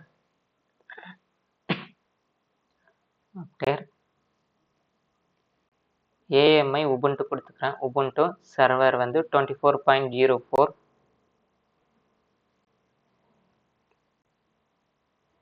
இதுக்கப்புறம் இன்ஸ்டன்ஸ் டைப் T3 மைக்ரோ, இதுவே போதும். ஓகே, கீ பேர் வந்து AWS ப்ராஜெக்ட், அதே கீ பேரை கொடுத்துக்கிறேன். நெட்வொர்க் செட்டிங்ஸ் எடிட் கொடுத்துட்டு ப்ராஜெக்ட் VPC. இங்கே சப்நெட் என்ன கொடுக்கணும்னா செக் பண்ணிக்கோங்க. இங்கே இப்போ பார்த்து செக் பண்ணிக்கோங்க. Private subnet 1, private subnet 2. இப்போ நம்ம ஃபஸ்ட்டு ப்ரைவேட் சப்நெட் 1 கொடுக்குறோம். ஓகே, ப்ரைவேட் சப்நெட் 1 கொடுக்குறோம். ஓகே, இங்கே ஆட்டோ அசைன் பப்ளிக் ஐபி இது டிசபிளே தான் இருக்கணும். ஏன்னா இங்கே நம்ம ப்ரைவேட் சப்நெட் யூஸ் பண்ணுறோம், அதனால இங்கே பப்ளிக் ஐபி கொடுக்க வேண்டிய அவசியம் இல்லை. ஓகே, ஸோ ஃபயர்வால் ஏற்கனவே நம்ம கிரியேட் பண்ண செக்யூரிட்டி குரூப் கொடுத்துருக்கலாம். இங்கே இந்த EC2 மிஷினை யார் ஆக்சஸ் பண்ணணும், இந்த EC2 மிஷினை யாரெல்லாம் ஆக்சஸ் பண்ணணுங்கிற ரூலு இதுலேயே கொடுத்துருக்கோம். இந்த செக்யூரிட்டி குரூப்பில் கொடுத்துருக்கோம். Select existing security group. இந்த EC2 மிஷினை யார் ஆக்சஸ் பண்ணணும்னா அதுக்கான ரூல் கொடுத்து ஒரு செக்யூரிட்டி குரூப் கிரியேட் பண்ணியிருக்கோம். அப்டயர் செக்யூரிட்டி குரூப், அதை செலக்ட் பண்ணிக்கிறேன். பண்ணிட்டு அவ்வளோதான். ஸ்டோரேஜ் 8 GB போதும். லான்ச் இன்ஸ்டன்ஸ் லான்ச் ஆக ஆரம்பிச்சிருச்சு. First bastion host initialize refresh கொடுத்து பார்க்குறேன். இனிஷியலைஸ்லேயே இருக்கு பாருங்கள். இந்த அப்ளிகேஷன் டயர் செலக்ட் பண்ணிங்கன்னா பப்ளிக் ஐபி இருக்காது, ப்ரைவேட் ஐபி மட்டும்தான் இருக்கும். ஆனால் இதே நீங்கள் பேஸ்ட் அண்ட் ஹாஸ்ட்டு பாருங்கள், பப்ளிக் ஐபி ப்ரைவேட் ஐபி ரெண்டுமே இருக்கும். ஓகே, இப்போ நம்ம பாருங்கள் டேட்டாபேஸ் கிரியேட் ஆயிடுச்சு. ஓகே, அவைலபிள்னு கூட வந்துருச்சு ஸ்டேட்டஸ். இப்போ நம்ம இன்னொரு டேப் ஓப்பன் பண்ணிட்டு புட்டி டவுன்லோடு அப்படின்னு சர்ச் பண்ணுறோம். இப்படி சர்ச் பண்ண உடனே ஃபஸ்ட்டு ஒரு வெப்சைட் காட்டும், அதை கிளிக் பண்ணி உள்ளே போய்க்கோங்க. இங்கே putty.exe the SSH and telnet client it செல்ஃப்னு இருக்கா, இதை நான் டவுன்லோட் பண்ணிக்கிறேன். அதுக்கப்புறம் பி ஏஜென்ட் அப்படின்னு ஒன்று இருக்கா, and SSH authentication agent for Buti PSP PSTF and P link இருக்கா, இதையும் டவுன்லோட் பண்ணிக்கிறேன். இதுக்கப்புறம் கீழே புட்டி ஜென் இருக்கா, இதையும் டவுன்லோட் பண்ணிக்கிறேன். மொத்தம் 3 டவுன்லோட் பண்ணியிருக்கேன். புட்டி ஜென் 1, பி ஏஜென்ட் 1, அதுக்கப்புறம் வெறும் putty.exe 1, மொத்தம் 3 டவுன்லோட் பண்ணியிருக்கேன். பாருங்கள், 3 டவுன்லோட் பண்ணியிருக்கேன், 3 டூல். இதை இப்போ நம்ம யூஸ் பண்ண போகிறோம். இதை க்ளோஸ் பண்ணிக்கலாம். மினிமைஸ் பண்ணிட்டு நான் டவுன்லோட்ஸில் போகிறேன். ரீஃப்ரெஷ். ஓகே, இப்போ நம்ம ஃபஸ்ட்டு ஓப்பன் பண்ண வேண்டியது இந்த புட்டி ஜென். டபுள் கிளிக் பண்ணி ஓப்பன் பண்ணுறேன். ஓப்பன் பண்ண உடனே இங்கே load and existing private key file இருக்கா, இது கிளிக் பண்ணி லோட் அப்படின்னு லோடில் இங்கே ஆல் ஃபைல்ஸ்னு கொடுங்க. ஆல் ஃபைல்ஸ் இப்போ டவுன்லோட் பண்ண இடத்துல எல்லா ஃபைல்ஸும் காட்ட ஆரம்பிச்சிடும். இங்கே AWS project.pem இருக்கா, இந்த ஃபைலை செலக்ட் பண்ணிட்டு ஓப்பன் கொடுத்துக்கோங்க. ஓப்பன் கொடுத்த உடனே இது ஓகே கொடுத்த உடனே அந்த ஃபைல் இங்கே லோட் ஆகிடும். லோட் ஆனதுக்கப்புறம் இங்கே பாருங்கள் சேவ் ப்ரைவேட் கீ அப்படின்னு ஒரு பட்டன் தெரியுதா, அது கிளிக் பண்ணிங்கன்னா இங்கே பேர்பேஸ் ப்ராடக்ட் கேட்கும். இப்போதைக்கு தேவையில்லை, ஸோ எஸ் கொடுத்துட்றேன். கொடுத்த உடனே இந்த மாதிரி ஒரு விண்டோ கேட்கும். பேர் என்னன்னு கேட்கும். நம்ம இதே பேரே கொடுத்துருக்கலாம். AWS ப்ராஜெக்ட் கொடுத்துட்டு இங்கே வெளியே வந்து கிளிக் பண்ணிட்டு சேவ் கொடுக்குறேன். இப்போ பிபிகே ஃபைலாக இது சேவ் ஆயிரும். க்ளோஸ் கொடுத்துட்றேன். ரீஃப்ரெஷ் கொடுக்குறேன். பாருங்கள், AWS ப்ராஜெக்ட் .ppk பிபிகே ஃபார்மேட்டில் இந்த ஃபைல் சேவ் ஆயிரும். ஓகே, இதுக்கப்புறம் இந்த பி ஏஜென்ட் இருக்கா, இதை டபுள் கிளிக் பண்ணிக்கோங்க. விண்டோஸ் லோட் ஆகும். லோட் ஆனாலும் இங்கே எதுவுமே ஓப்பன் ஆகாது. இங்கே வந்து ஷோ ஹிடன் ஐக்கான்ஸ் இருக்கா, அதை கிளிக் பண்ணிங்கன்னா இங்கே பாருங்கள் பி ஏஜென்ட் இங்கே வந்து இருக்கும். இதை டபுள் கிளிக் பண்ணி ஓப்பன் பண்ணிங்கன்னா இந்த மாதிரி ஓப்பன் ஆகிடும். இங்கே ஆட் கீ கொடுங்க.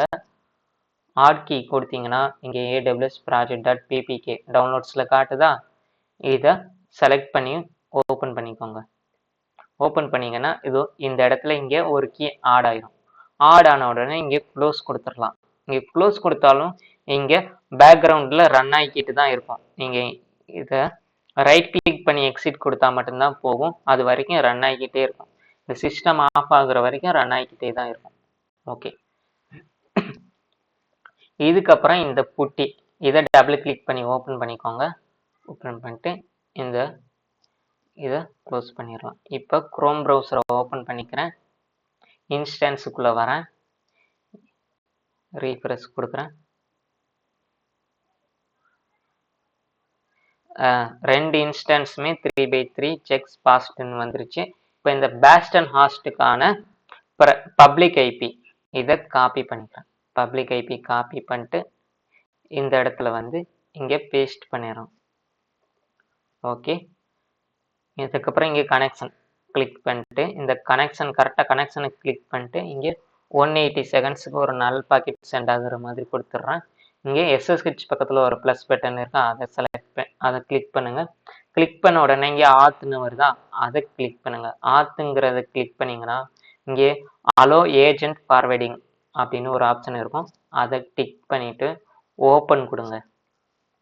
ஓப்பன் கொடுத்தீங்கன்னா இந்த மாதிரி உடனே டக்குன்னு ஒரு விண்டோ இந்த மாதிரி அக்செப்ட் கனெக்ட் வந்துச்சு இந்த மாதிரி ஓப்பன் ஆகணும். இந்த மாதிரி ஓப்பன் ஆகலைன்னா நீங்கள் செக்யூரிட்டி குரூப் கிரியேட் பண்ணதில் ஏதோ ஒரு மிஸ்டேக் பண்ணியிருக்கீங்க, இல்லை இன்ஸ்டன்ஸ் கிரியேட் பண்ணும்போது செக்யூரிட்டி குரூப் தப்பாக கொடுத்துருப்பீங்கன்னு அர்த்தம். ஓகே, அதை ஒரு வாட்டி செக் பண்ணிக்கோங்க ஆகலைன்னா. இப்போ நான் கனெக்ட் ஒன்ஸ் கொடுத்துட்றேன். இங்கே உபுண்டு அப்படிங்கிற யூசர் நேம் கொடுத்து ஓப்பன் பண்ணிக்கிறேன்.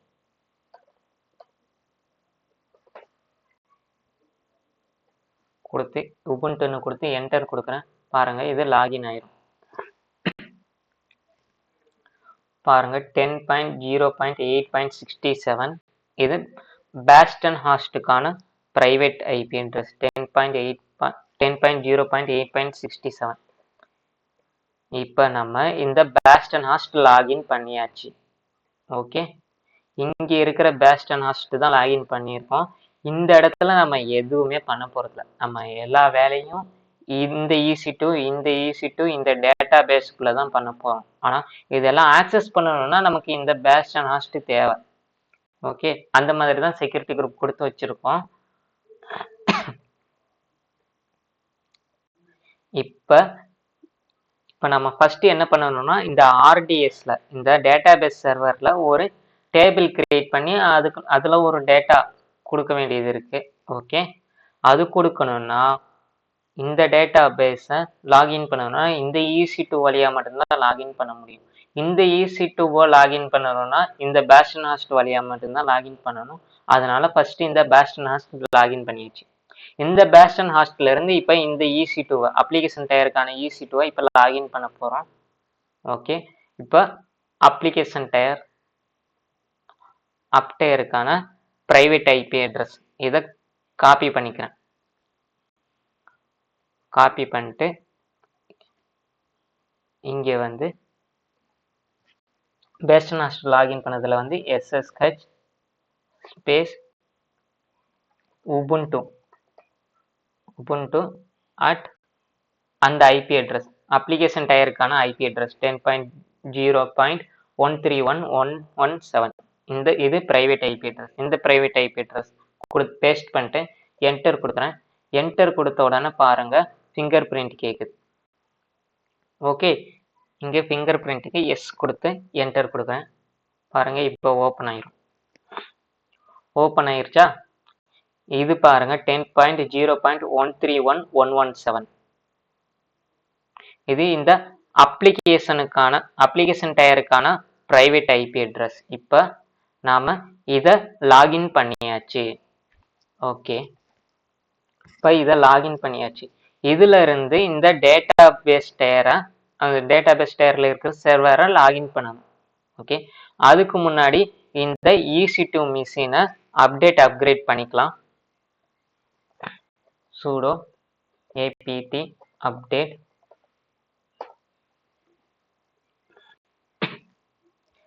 இந்த கமெண்ட் எல்லாம் இங்க கொடுத்துருப்பேன் பாருங்க.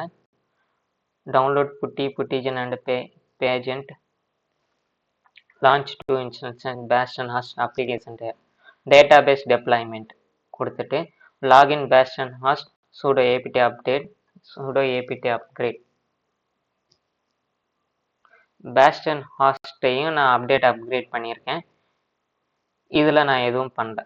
இங்கே மறுபடியும் sudo apt upgrade enter yes கொடுத்துறேன். apt அப்கிரேட் ஆயிருச்சு.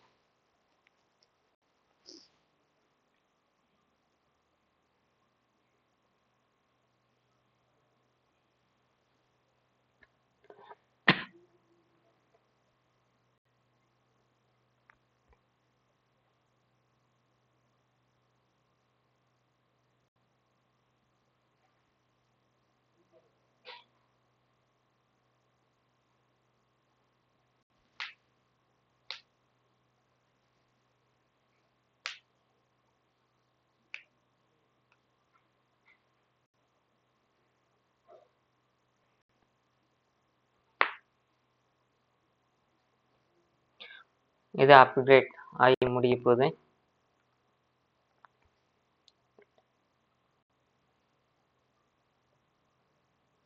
ஓகே, முடிஞ்சிருச்சு. எப்போவுமே அப்கிரேட் பண்ணதுக்கப்புறம் ஒரு வாட்டி ரீபூட் கொடுத்துருங்க. sudo reboot now enter. இந்த EC2 மிஷின்ல இருந்து வெளியே வந்துடும். ஓகே, இப்போ பாருங்க 8.67னா இந்த பேஸ்டன் ஹாஸ்டுக்கான செக்யூரிட்டி குரூப்ங்கிற பிரைவேட் ஐபி அட்ரஸ் 8.67. இப்போ பேஸ்டன் ஹாஸ்டுக்குள்ள தான் இருக்கும். இப்போ இது நம்ம பேஸ்டன் ஹாஸ்டுக்குள்ள தான் இருக்கும். இப்போ மறுபடியும் SSH கொடுத்து உள்ள போய்க்கணும். SSH ubuntu at. அதுக்கு முன்னாடி நம்ம என்னன்னு பண்ணிக்கலாம், இந்த பேஸ்டன் ஹாஸ்டையும் அப்கிரேட் பண்ணிக்கலாம். sudo apt update enter.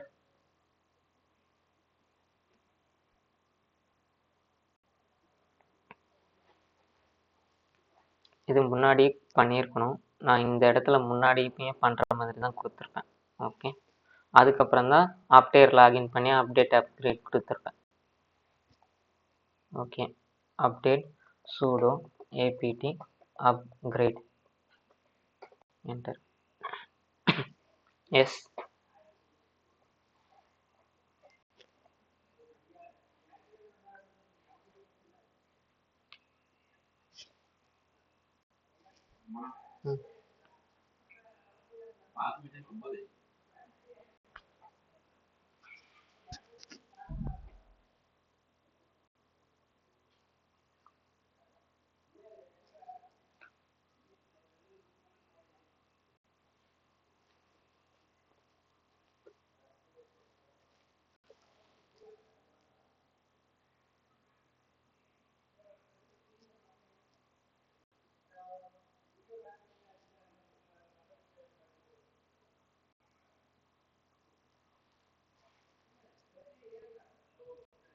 Upgrade ஆயிருச்சு. இது உபுண்டுங்கிறதுனால இதுல டிஃபால்ட்டாவே கிட் டவுன்லோட் ஆகிருக்கும். இப்போ நம்ம இந்த ப்ராஜெக்டுக்கான ரெப்பாசிட்டரியில் கிட்டப் ரெப்பாசிட்டரியிலேருந்து கோடை டவுன்லோட் பண்ண போகிறோம். இந்த download code from GitHub repository இருக்கா, இங்கே நான் என்னோட கிட்டப் ரெப்பாசிட்டரி URL கொடுத்துருக்கேன். இந்த URL நீங்கள் ஓப்பன் பண்ணி செக் பண்ணி பார்த்துக்கலாம். அது இங்கே இருக்குது. இதுதான் அந்த கோட். இப்போ இதை நம்ம டவுன்லோட் பண்ணிக்கலாம். ஓகே, இங்கேயே வந்து நீங்கள் காப்பி பண்ணிக்கலாம். காப்பி பண்ணிட்டு இப்போ நம்ம பேஸ்டன் ஹாஸ்டில் தான் இருக்கோம். 8.67 இந்த ப்ரைவேட் ஐபி வந்து பேஸ்டன் ஹாஸ்டோட ப்ரைவேட் ஐபி. பேஸ்டன் ஹாஸ்டோட 8.67 இதில் தான், இந்த பேஸ்டன் ஹாஸ்டில் தான் கோட் இப்போ டவுன்லோட் பண்ண போகிறோம். இந்த பேஸ்டன் ஹாஸ்டில் தான் கோட் டவுன்லோட் பண்ண போகிறோம். இந்த EC2 டவுன்லோட் பண்ண போகிறதில்ல. ஓகே, அதுக்கு ஃபஸ்ட்டு கிட் இருக்கான்னு செக் பண்ணிக்கலாம். கிட் -- வெர்சன் கொடுத்தீங்கன்னா கிட் வெர்சன் 2.43. ஓகே, இப்போ நாம் கிட் க்ளோன் ஸ்பேஸ்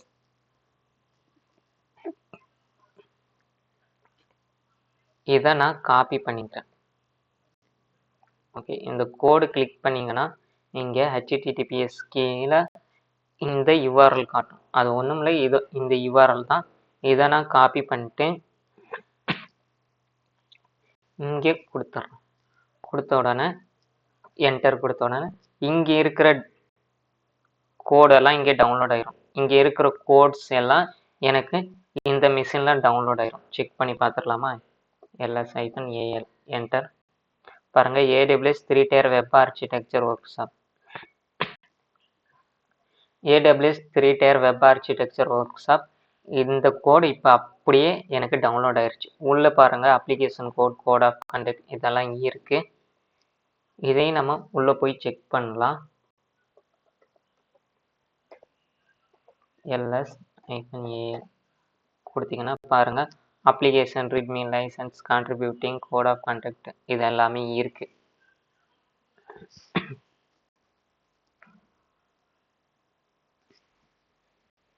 ஓகே, இதுக்கப்புறம் நம்ம செய்ய வேண்டியது இந்த கோடை, அதாவது இங்கே இருக்கிற அப்ளிகேஷன் கோட் இதுக்குள்ளே போய்க்கலாம். CD application code enter.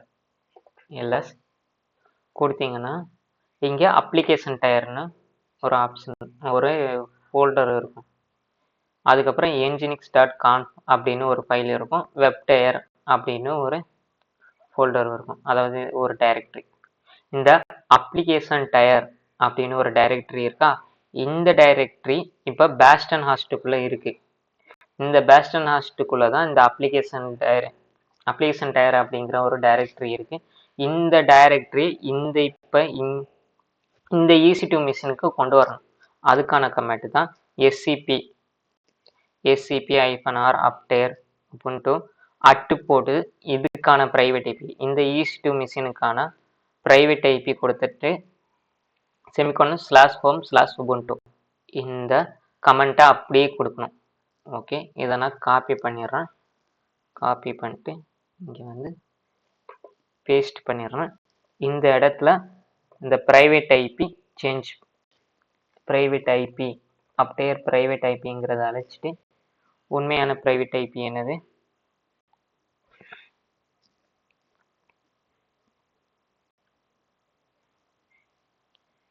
இதை காப்பி பண்ணிக்கிறேன். அப்ளிகேஷன் டயருக்கான ப்ரைவேட் ஐபி காப்பி பண்ணிக்கிறேன். காப்பி பண்ணிட்டு இந்த அட்டுக்கு அப்புறம் உபுண்டு அட்டுக்கு அப்புறம் நான் பேஸ்ட் பண்ணிடுறேன். பண்ணிட்டு என்டர் கொடுக்குறேன்.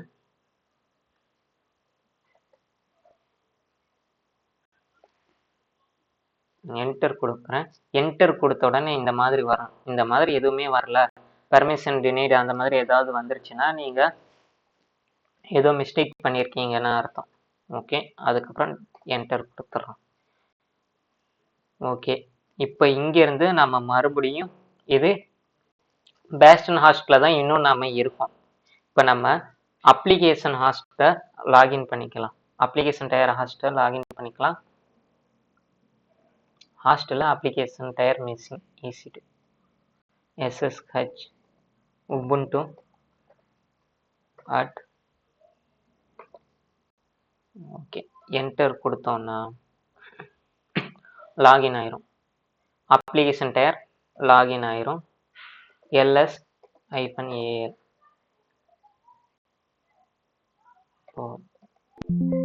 ls கொடுத்த உடனே பாருங்க இங்க அப்ளிகேஷன் டயர்னு காமிக்குது. அதாவது அந்த சர்வர்ல இருந்து இந்த சர்வருக்கு காப்பி பண்ணியாச்சு.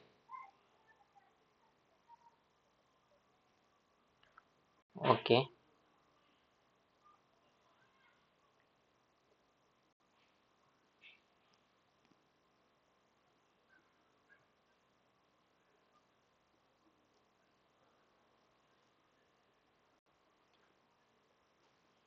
இப்போ பேக் அண்ட் ரன் பண்ணுறதுக்கான ஃபைல்ஸும் இங்கே கொண்டு வந்தாச்சு. கோடு இங்கே கொண்டு வந்தாச்சு. இப்போ நம்ம என்ன பண்ணணும்னா ஃபஸ்ட்டு இந்த டேட்டா பேஸை லாகின் பண்ணணும். இந்த டேட்டா பேஸை லாகின் பண்ணிட்டு டேட்டா பேஸில் டேபிள்ஸ் கிரியேட் பண்ணணும். ஓகே, இந்த டேட்டா பேஸ் லாகின் பண்ணுறதுக்கு நமக்கு என்னென்ன தேவைன்னா இதுதான் அதுக்கான comment. MySQL -h RDS endpoint -p இது capital P 3306-u admin -p அதுக்கப்புறம் பாஸ்வேர்ட் கொடுக்கணும். அதுக்கு முன்னாடி இது லாகின் பண்ணணும்னா இது சர்வர். இந்த சர்வரை லாகின் பண்ணணும்னா இதுக்கு நமக்கு ஒரு கிளைண்ட் தேவை. ஸோ அதுக்கு sudo apt install mysql-client இதுதான் நம்ம இன்ஸ்டால் பண்ணணும். mysql-server அப்படின்னு இன்ஸ்டால் பண்ணோம்னாலும் ஒர்க் ஆகும். அது சர்வர் கிளைண்ட் ரெண்டுமே இன்ஸ்டால் ஆகும். ஆனால் நமக்கு சர்வர் தேவையில்லை. நம்ம ஏற்கனவே அமேசான்லேயே ஆர்டிஎஸ்லேயே ஒரு சர்வர் கிரியேட் பண்ணிட்டோம். ஸோ அதனால் இந்த கிளைண்ட்டை மட்டும் நம்ம இப்போ இன்ஸ்டால் பண்ணிக்கலாம். sudo apt install mysql-client. S,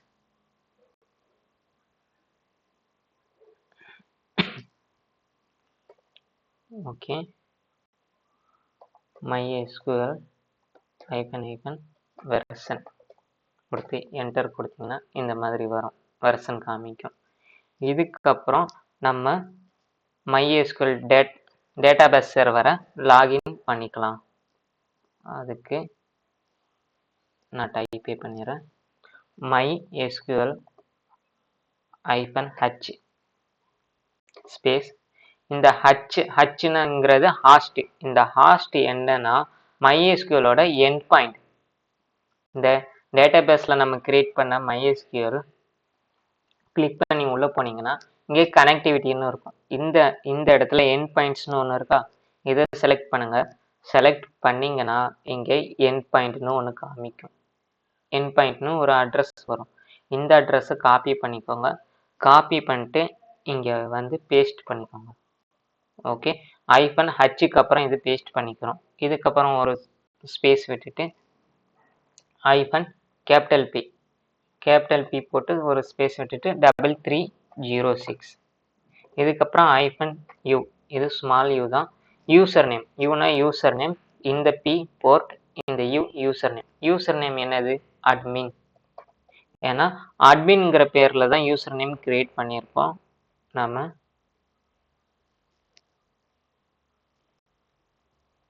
பாருங்க, அட்மின்ங்கிற பேரில் தான் யூசர் நேம் கிரியேட் பண்ணியிருப்போம். இதுதான் பாஸ்வேர்டு கொடுத்துருக்கோம். இது டேட்டாபேஸ் ஒன்று கிரியேட் பண்ணியிருப்போம். WebAppDBன்னு டேட்டாபேஸ் நேம் ஒரு நேமில் கிரியேட் பண்ணியிருப்போம். Okay, user name admin -p கொடுத்து என்டர் கொடுத்தீங்கன்னா பாஸ்வேர்டு என்டர் பாஸ்வேர்டு அப்படின்னு கேட்கும். இந்த பாஸ்வேர்டு அப்படியே கொடுத்துக்கோங்க. இல்லைன்னா நீங்கள் என்ன பாஸ்வேர்டு கிரியேட் பண்ணீங்களோ அதை கொடுத்துருங்க. இதை காப்பி பண்ணிட்டு இங்கே பேஸ்ட் பண்ணிட்டு நான் என்டர் கொடுக்குறேன். பாருங்கள், ஓப்பன் ஆயிடுச்சு. இப்போ இந்த MySQL லாகின் பண்ணியாச்சு. எதுலேருந்து,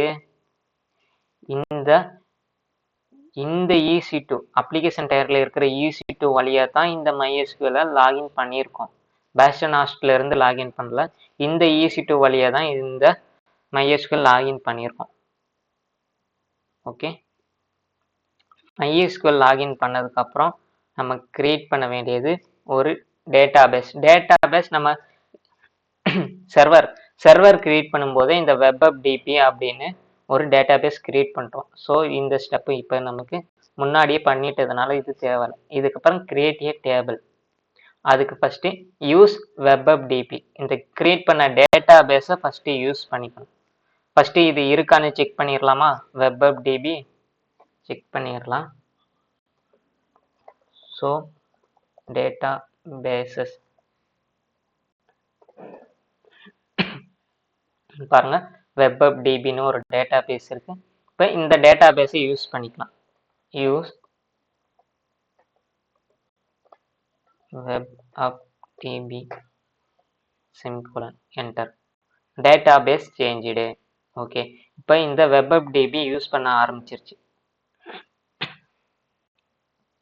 இதுக்கப்புறம் டேபிள் கிரியேட் பண்ணலாம். டேபிள் கிரியேட் பண்ணுறதுக்கான கமெண்ட் இங்கே இருக்கு. இதை அப்படியே காப்பி பண்ணிக்கிறேன். Create table if not exist transaction. இதை நான் காப்பி பண்ணிட்டு அப்படியே இங்கே பேஸ்ட் பண்ணுறேன். பேஸ்ட் பண்ணோன்னா இந்த மாதிரி வந்துடும். என்டர் கொடுங்க. query ஓகே 0 rows affected இந்த மாதிரி வரணும். இந்த மாதிரி வரலன்னா நீங்கள் இங்கே காப்பி பேஸ்ட் பண்ணுற இடத்துலையோ இல்லை இங்கே வேற ஏதோ ஒரு இடத்துலையோ நீங்கள் மிஸ்டேக் பண்ணியிருக்கீங்கன்னு அர்த்தம். ஓகே, இப்போ டேபிள் கிரியேட் ஆயிடுச்சு. அதாவது இந்த டேபிள் எப்படி தெரியுமா இருக்கும்? இந்த டேபிளுக்கு பேர் டிரான்சாக்ஷன். இதுக்கு 3 காலம் இருக்கும். ஐடின்னு ஒரு காலம், அமௌண்ட்னு ஒரு காலம், டிஸ்கிரிப்ஷன் அப்படின்னு ஒரு காலம். மொத்தம் 3 காலம் இருக்கும். இதுக்கப்புறம் டேபிள் கிரியேட் ஆயிருச்சான்னு செக் பண்ணி பார்த்துடலாம். ஷோ டேபிள்ஸ் அப்படிங்கிற கமெண்ட் கொடுத்து செக் பண்ணி பார்த்துடலாம். என்டர். ஷோ டேபிள்ஸ்ங்கிற கமெண்ட் கொடுத்து இந்த என்னென்ன டேபிள்ஸ் எல்லாம் இருக்கு அப்படின்னு காட்டும். இந்த டேபிள்ஸ் இன் WebApp இந்த WebApp டேட்டா பேஸில் டிரான்சாக்ஷன்ஸ் அப்படின்னு ஒரு டேபிள் இருக்கு அப்படிங்கிறது காமிக்குது. இந்த டேபிள்ஸில் இப்போ ஒரு டேட்டா ஆட் பண்ணிக்கலாம். ஆட் பண்ணிடலாமா? அதுக்கான கமெண்ட் இந்த இன்சர்ட் இன்டு டிரான்சாக்ஷன்ஸ். இதை காப்பி பண்ணிக்கிறேன். அமௌண்ட் டிஸ்கிரிப்ஷன், அதாவது ஐடிங்கிற காலம்ல கீழே ஒரு ரோ கிரியேட் ஆகுறப்போ 1 2 3ன்னு வரிசையா கிரியேட் ஆகும்.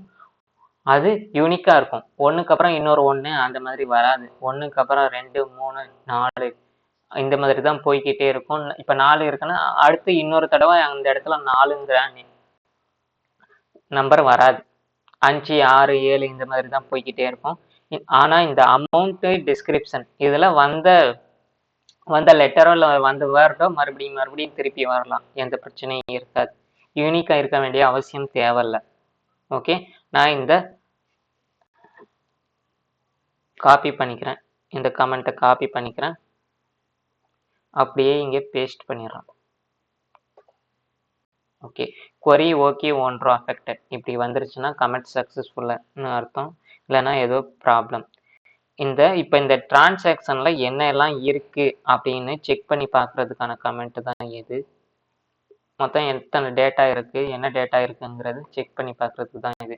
செலக்ட் ஸ்டார் ஃப்ரம் டிரான்சாக்ஷன் கொடுத்து என்டர் கொடுத்தீங்கன்னா இப்போ நம்ம இன்சர்ட் பண்ண இந்த அமௌண்ட் டிஸ்கிரிப்ஷன் 4000 கிராசரிஸ் இந்த வேல்யூஸ் இங்கே ஆட் ஆகிருக்கும்.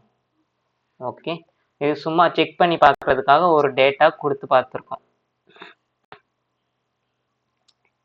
ஓகே, இதுக்கப்புறம் எக்ஸிட் பண்ணிடலாம். இந்த MySQL சர்வர்ல இருந்து வெளியே வந்துடலாம். இப்போ இதோட வேலை இப்போ முடிஞ்சிருச்சு. ஸோ அதனால இங்கிருந்து வெளியே வந்துடலாம். Exit enter. எல்எஸ் கொடுத்தீங்கன்னா அப்ளிகேஷன் டயர் அப்படிங்கிற ஒரு டைரக்டரி இருக்கும். இப்போ டேட்டாபேஸ் டெப்ளாய்மெண்ட் முடிச்சாச்சு. இப்போ நம்ம இருக்கிறது இந்த அப்ளிகேஷன் டயர்ல இருக்கிற EC2 மிஷினில் தான் இருக்கும். ஓகே, இந்த EC2 மிஷினில் இருக்கிற பேக்அண்ட் கோடை இன்ஸ்டால் பண்ணணும். ஸோ நம்ம அதுக்கான டெப்ளாய்மெண்ட் போய்க்கலாம். அதுக்கு ஃபஸ்ட்டு நம்ம step 1 install NVM node version manager. இதை நம்ம இன்ஸ்டால் பண்ணணும்.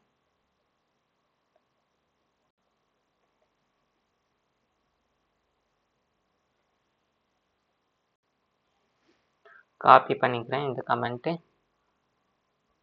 காப்பி பண்ணிட்டு இங்கே பேஸ்ட் பண்ணிட்டு என்டர் கொடுக்குறேன். டவுன்லோட் ஆயிடுச்சு. டவுன்லோட் ஆனது இந்த சிஸ்டம்க்கு தெரியப்படுத்தணும்னா இந்த கமெண்ட்டும் ரன் பண்ணணும். காப்பி பேஸ்ட்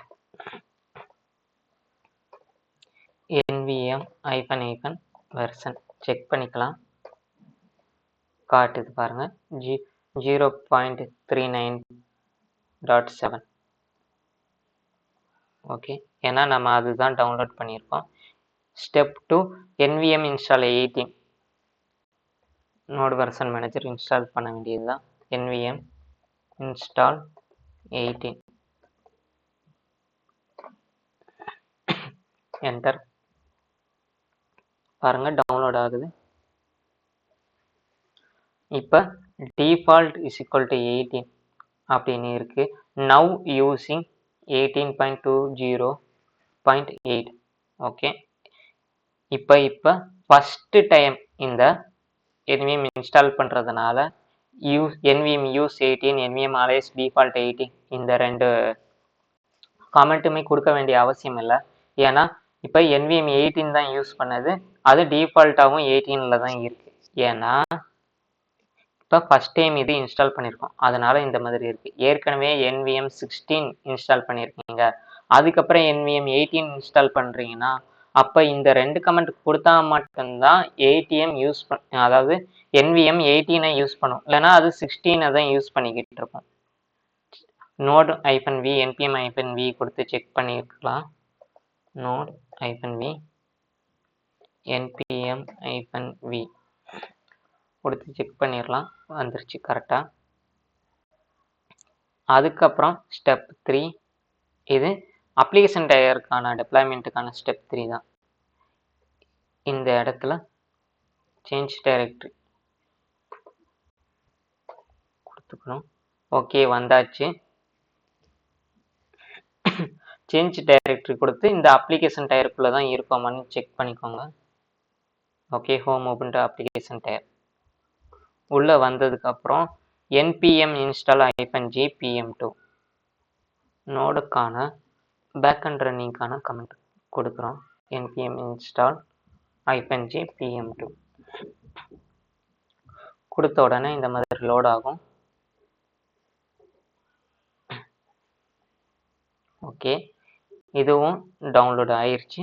புது வெர்ஷன் அப்டேட் பண்ண சொல்லி கேட்குது, இப்போதைக்கு தேவையில்ல, இருக்கிற வெர்ஷனே போதும்.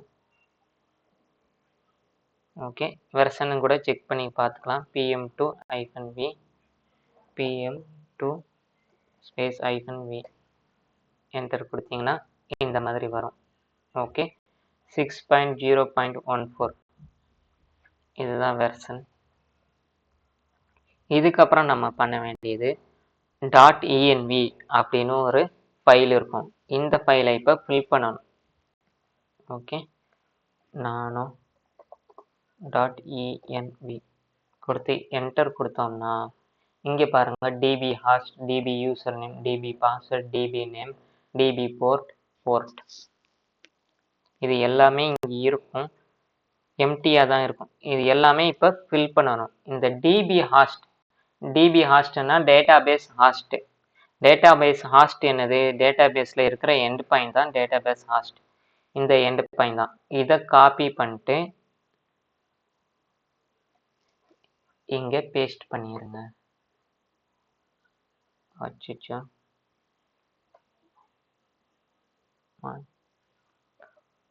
இங்கே வந்து இந்த ஈக்குவலுக்கு அப்புறம் db host ஈக்குவலுக்கு அப்புறம் இங்கே பேஸ்ட் பண்ணிடுங்க. ஓகே, இதுக்கப்புறம் db யூசர் நேம், dbயோட யூசர் நேம் என்னது? User name admin. பாஸ்வேர்டு என்னது? dbயோட பாஸ்வேர்டு இங்கே AWS 3-tier db, இதுதான் பாஸ்வேர்ட் நேம். இது யூசர் நேம், இது பாஸ்வேர்ட். ஓகே, காப்பி பண்ணிக்கிறேன், இங்கே பேஸ்ட் பண்ணுறேன். இங்கே db பாஸ்வேர்ட் ஈக்குவலுக்கு அப்புறம் இங்கே பேஸ்ட் பண்ணிடுறேன். ஓகே, db நேம் என்னது? web app db, web app db. Okay, port இது டிஃபால்ட் போர்ட் தான், MySQLோட டிஃபால்ட் போர்ட் தான் 3306. ஓகே, போர்ட், இந்த போர்ட் என்ன, இது எல்லாம் டேட்டாபேஸ்க்கான டீடைல்ஸ்.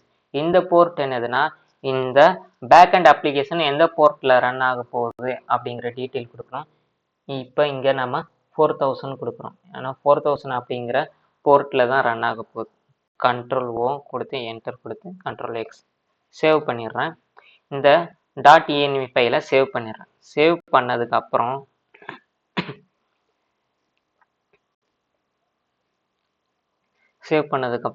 npm install அப்படின்னு ஒரு கமெண்ட் கொடுக்குறேன். ஓகே, இது ஸ்டெப் 4 மாற்றிடலாம்.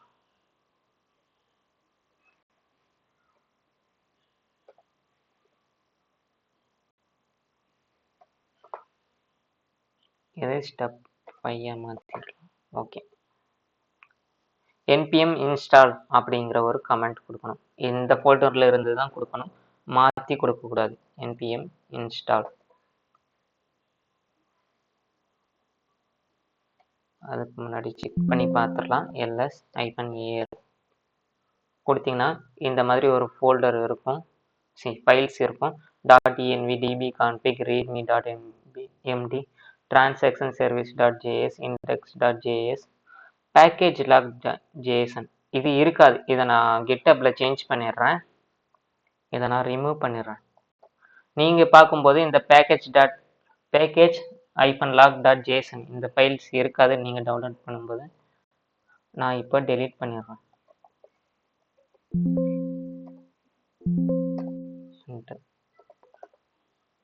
ஓகே, இருக்காது.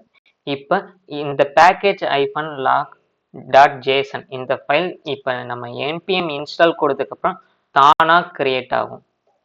Okay, npm install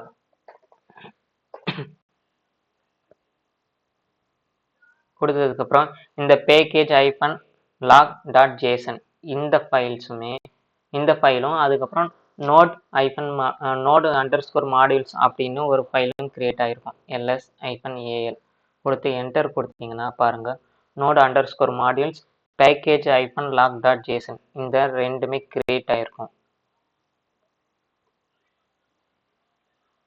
okay,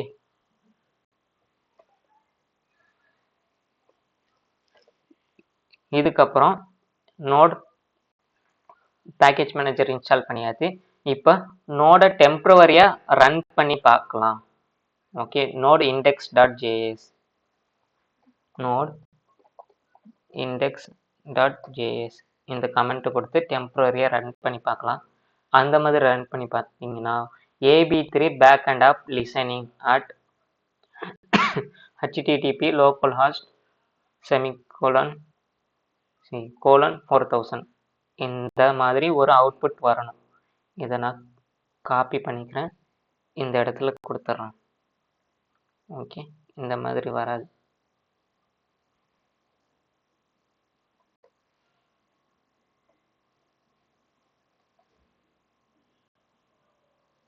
okay, இந்த மாதிரி வரணும். இந்த மாதிரி வந்தால் தான் நீங்கள் கரெக்டாக டெப்ளாய் பண்ணியிருக்கீங்கன்னு அர்த்தம். Ctrl-C கொடுத்து இதில் இருந்து எக்ஸிட் ஆகிக்கிறேன். டெம்பரவரியாக ரன் பண்ணது இப்போ பெர்மனண்ட்டாக ரன் பண்ண வைக்கணும். அதுக்கு pm2 start index.js இந்த கமெண்ட் கொடுக்கணும். ஓகே, காப்பி பண்ணி பேஸ்ட் பண்ணிட்டு என்டர் கொடுக்குறேன். கொடுத்த உடனே இந்த மாதிரி வரணும். ஓகே, index.js ஸ்டார்ட் ஆயிடுச்சு அப்படின்னு வரணும். இங்கே ஸ்டேட்டஸ் ஆன்லைனில் இருக்கான்னு செக் பண்ணிக்கோங்க. ஒரு சில பேர்த்துக்கு இந்த ஐடி அதுக்கப்புறம் நேம் ஸ்பேஸ் இந்த ரோ மட்டும்தான் வரும். கீழே உள்ள இந்த 0 அப்டேர் டிஃபால்ட்ஸ் இந்த ரோவே ஃபுல்லாகவே வந்திருக்காது. அவங்க இங்கே ஏதோ இதுக்கு முன்னாடி டெப்ளாய் பண்ணுறதுல ஏதோ மிஸ்டேக் பண்ணியிருக்கீங்கன்னு அர்த்தம். அதை செக் பண்ணிக்கோங்க ஒரு வாட்டி. அதுக்கப்புறம் pm2 லிஸ்ட் லாக்ஸ் செக் பண்ணிடலாம். pm2 லிஸ்ட் என்டர் கொடுத்தீங்கன்னா இந்த மாதிரி ஸ்டேட்டஸ் ஆன்லைன்னு காட்டிடணும். PM2 லாக்ஸும் கொடுத்து செக் பண்ணி பார்த்துடலாம். லாக்ஸ் என்டர் கொடுத்தீங்கன்னா லாஸ்ட்டு எந்த எரருமே காமிச்சிருக்க கூடாது. ஓகே, இதுக்கு முன்னாடி ஃபஸ்ட்டு எரர் கொடுத்தா அதுக்கப்புறம் நீங்கள் ட்ரபிள் ஷூட் பண்ணியிருந்தீங்கன்னா ஓகே. இப்போ எந்த எரருமே நமக்கு வரல, ஸோ அதனால எந்த எரருமே காமிக்கல. இப்போ Ctrl+C கொடுத்து வெளியே போய்க்கிறேன். போனதுக்கப்புறம் PM2 startup அப்படிங்கிற கமெண்ட் கொடுக்குறேன். காப்பி PM2 START startup அப்படிங்கிற கமெண்ட் கொடுத்து என்டர் கொடுக்குறேன். பாருங்க, init system found systemd. அது systemdல ஒரு ஃபைல் கிரியேட் பண்ணியிருக்கோம். அந்த ஃபைல் ரன் பண்ணுறதுக்கு sudo env இதை அப்படியே காப்பி பண்ணி பேஸ்ட் பண்ணி ரன் பண்ண சொல்லுது. இந்த கமெண்ட்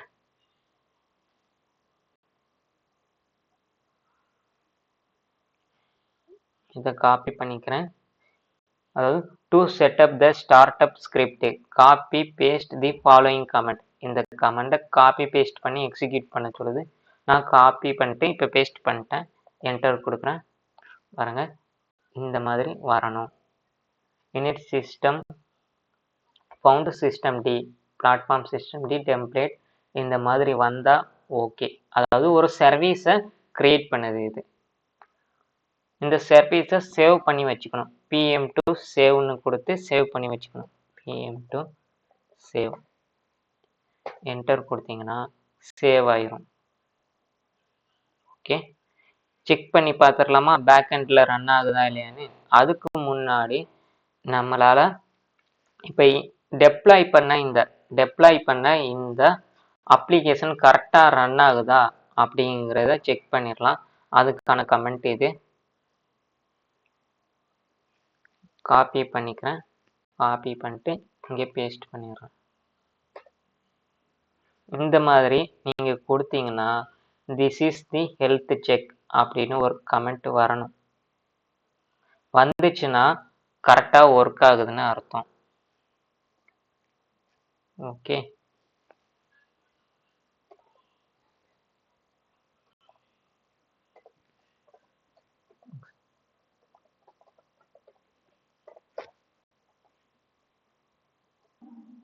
ஓகே. அதுக்கப்புறம் இதையும் ஒரு வாட்டி செக் பண்ணிடலாம். காப்பி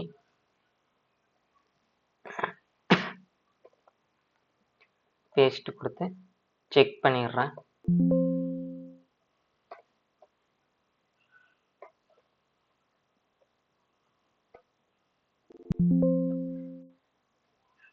என்டர் கொடுக்குறேன்.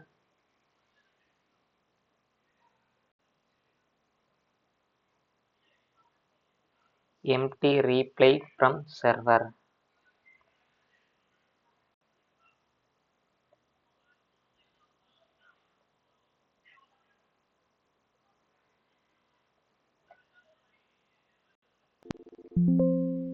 ஏன் வரல? என்ன மிஸ்டேக் பண்ணியிருக்கோம்?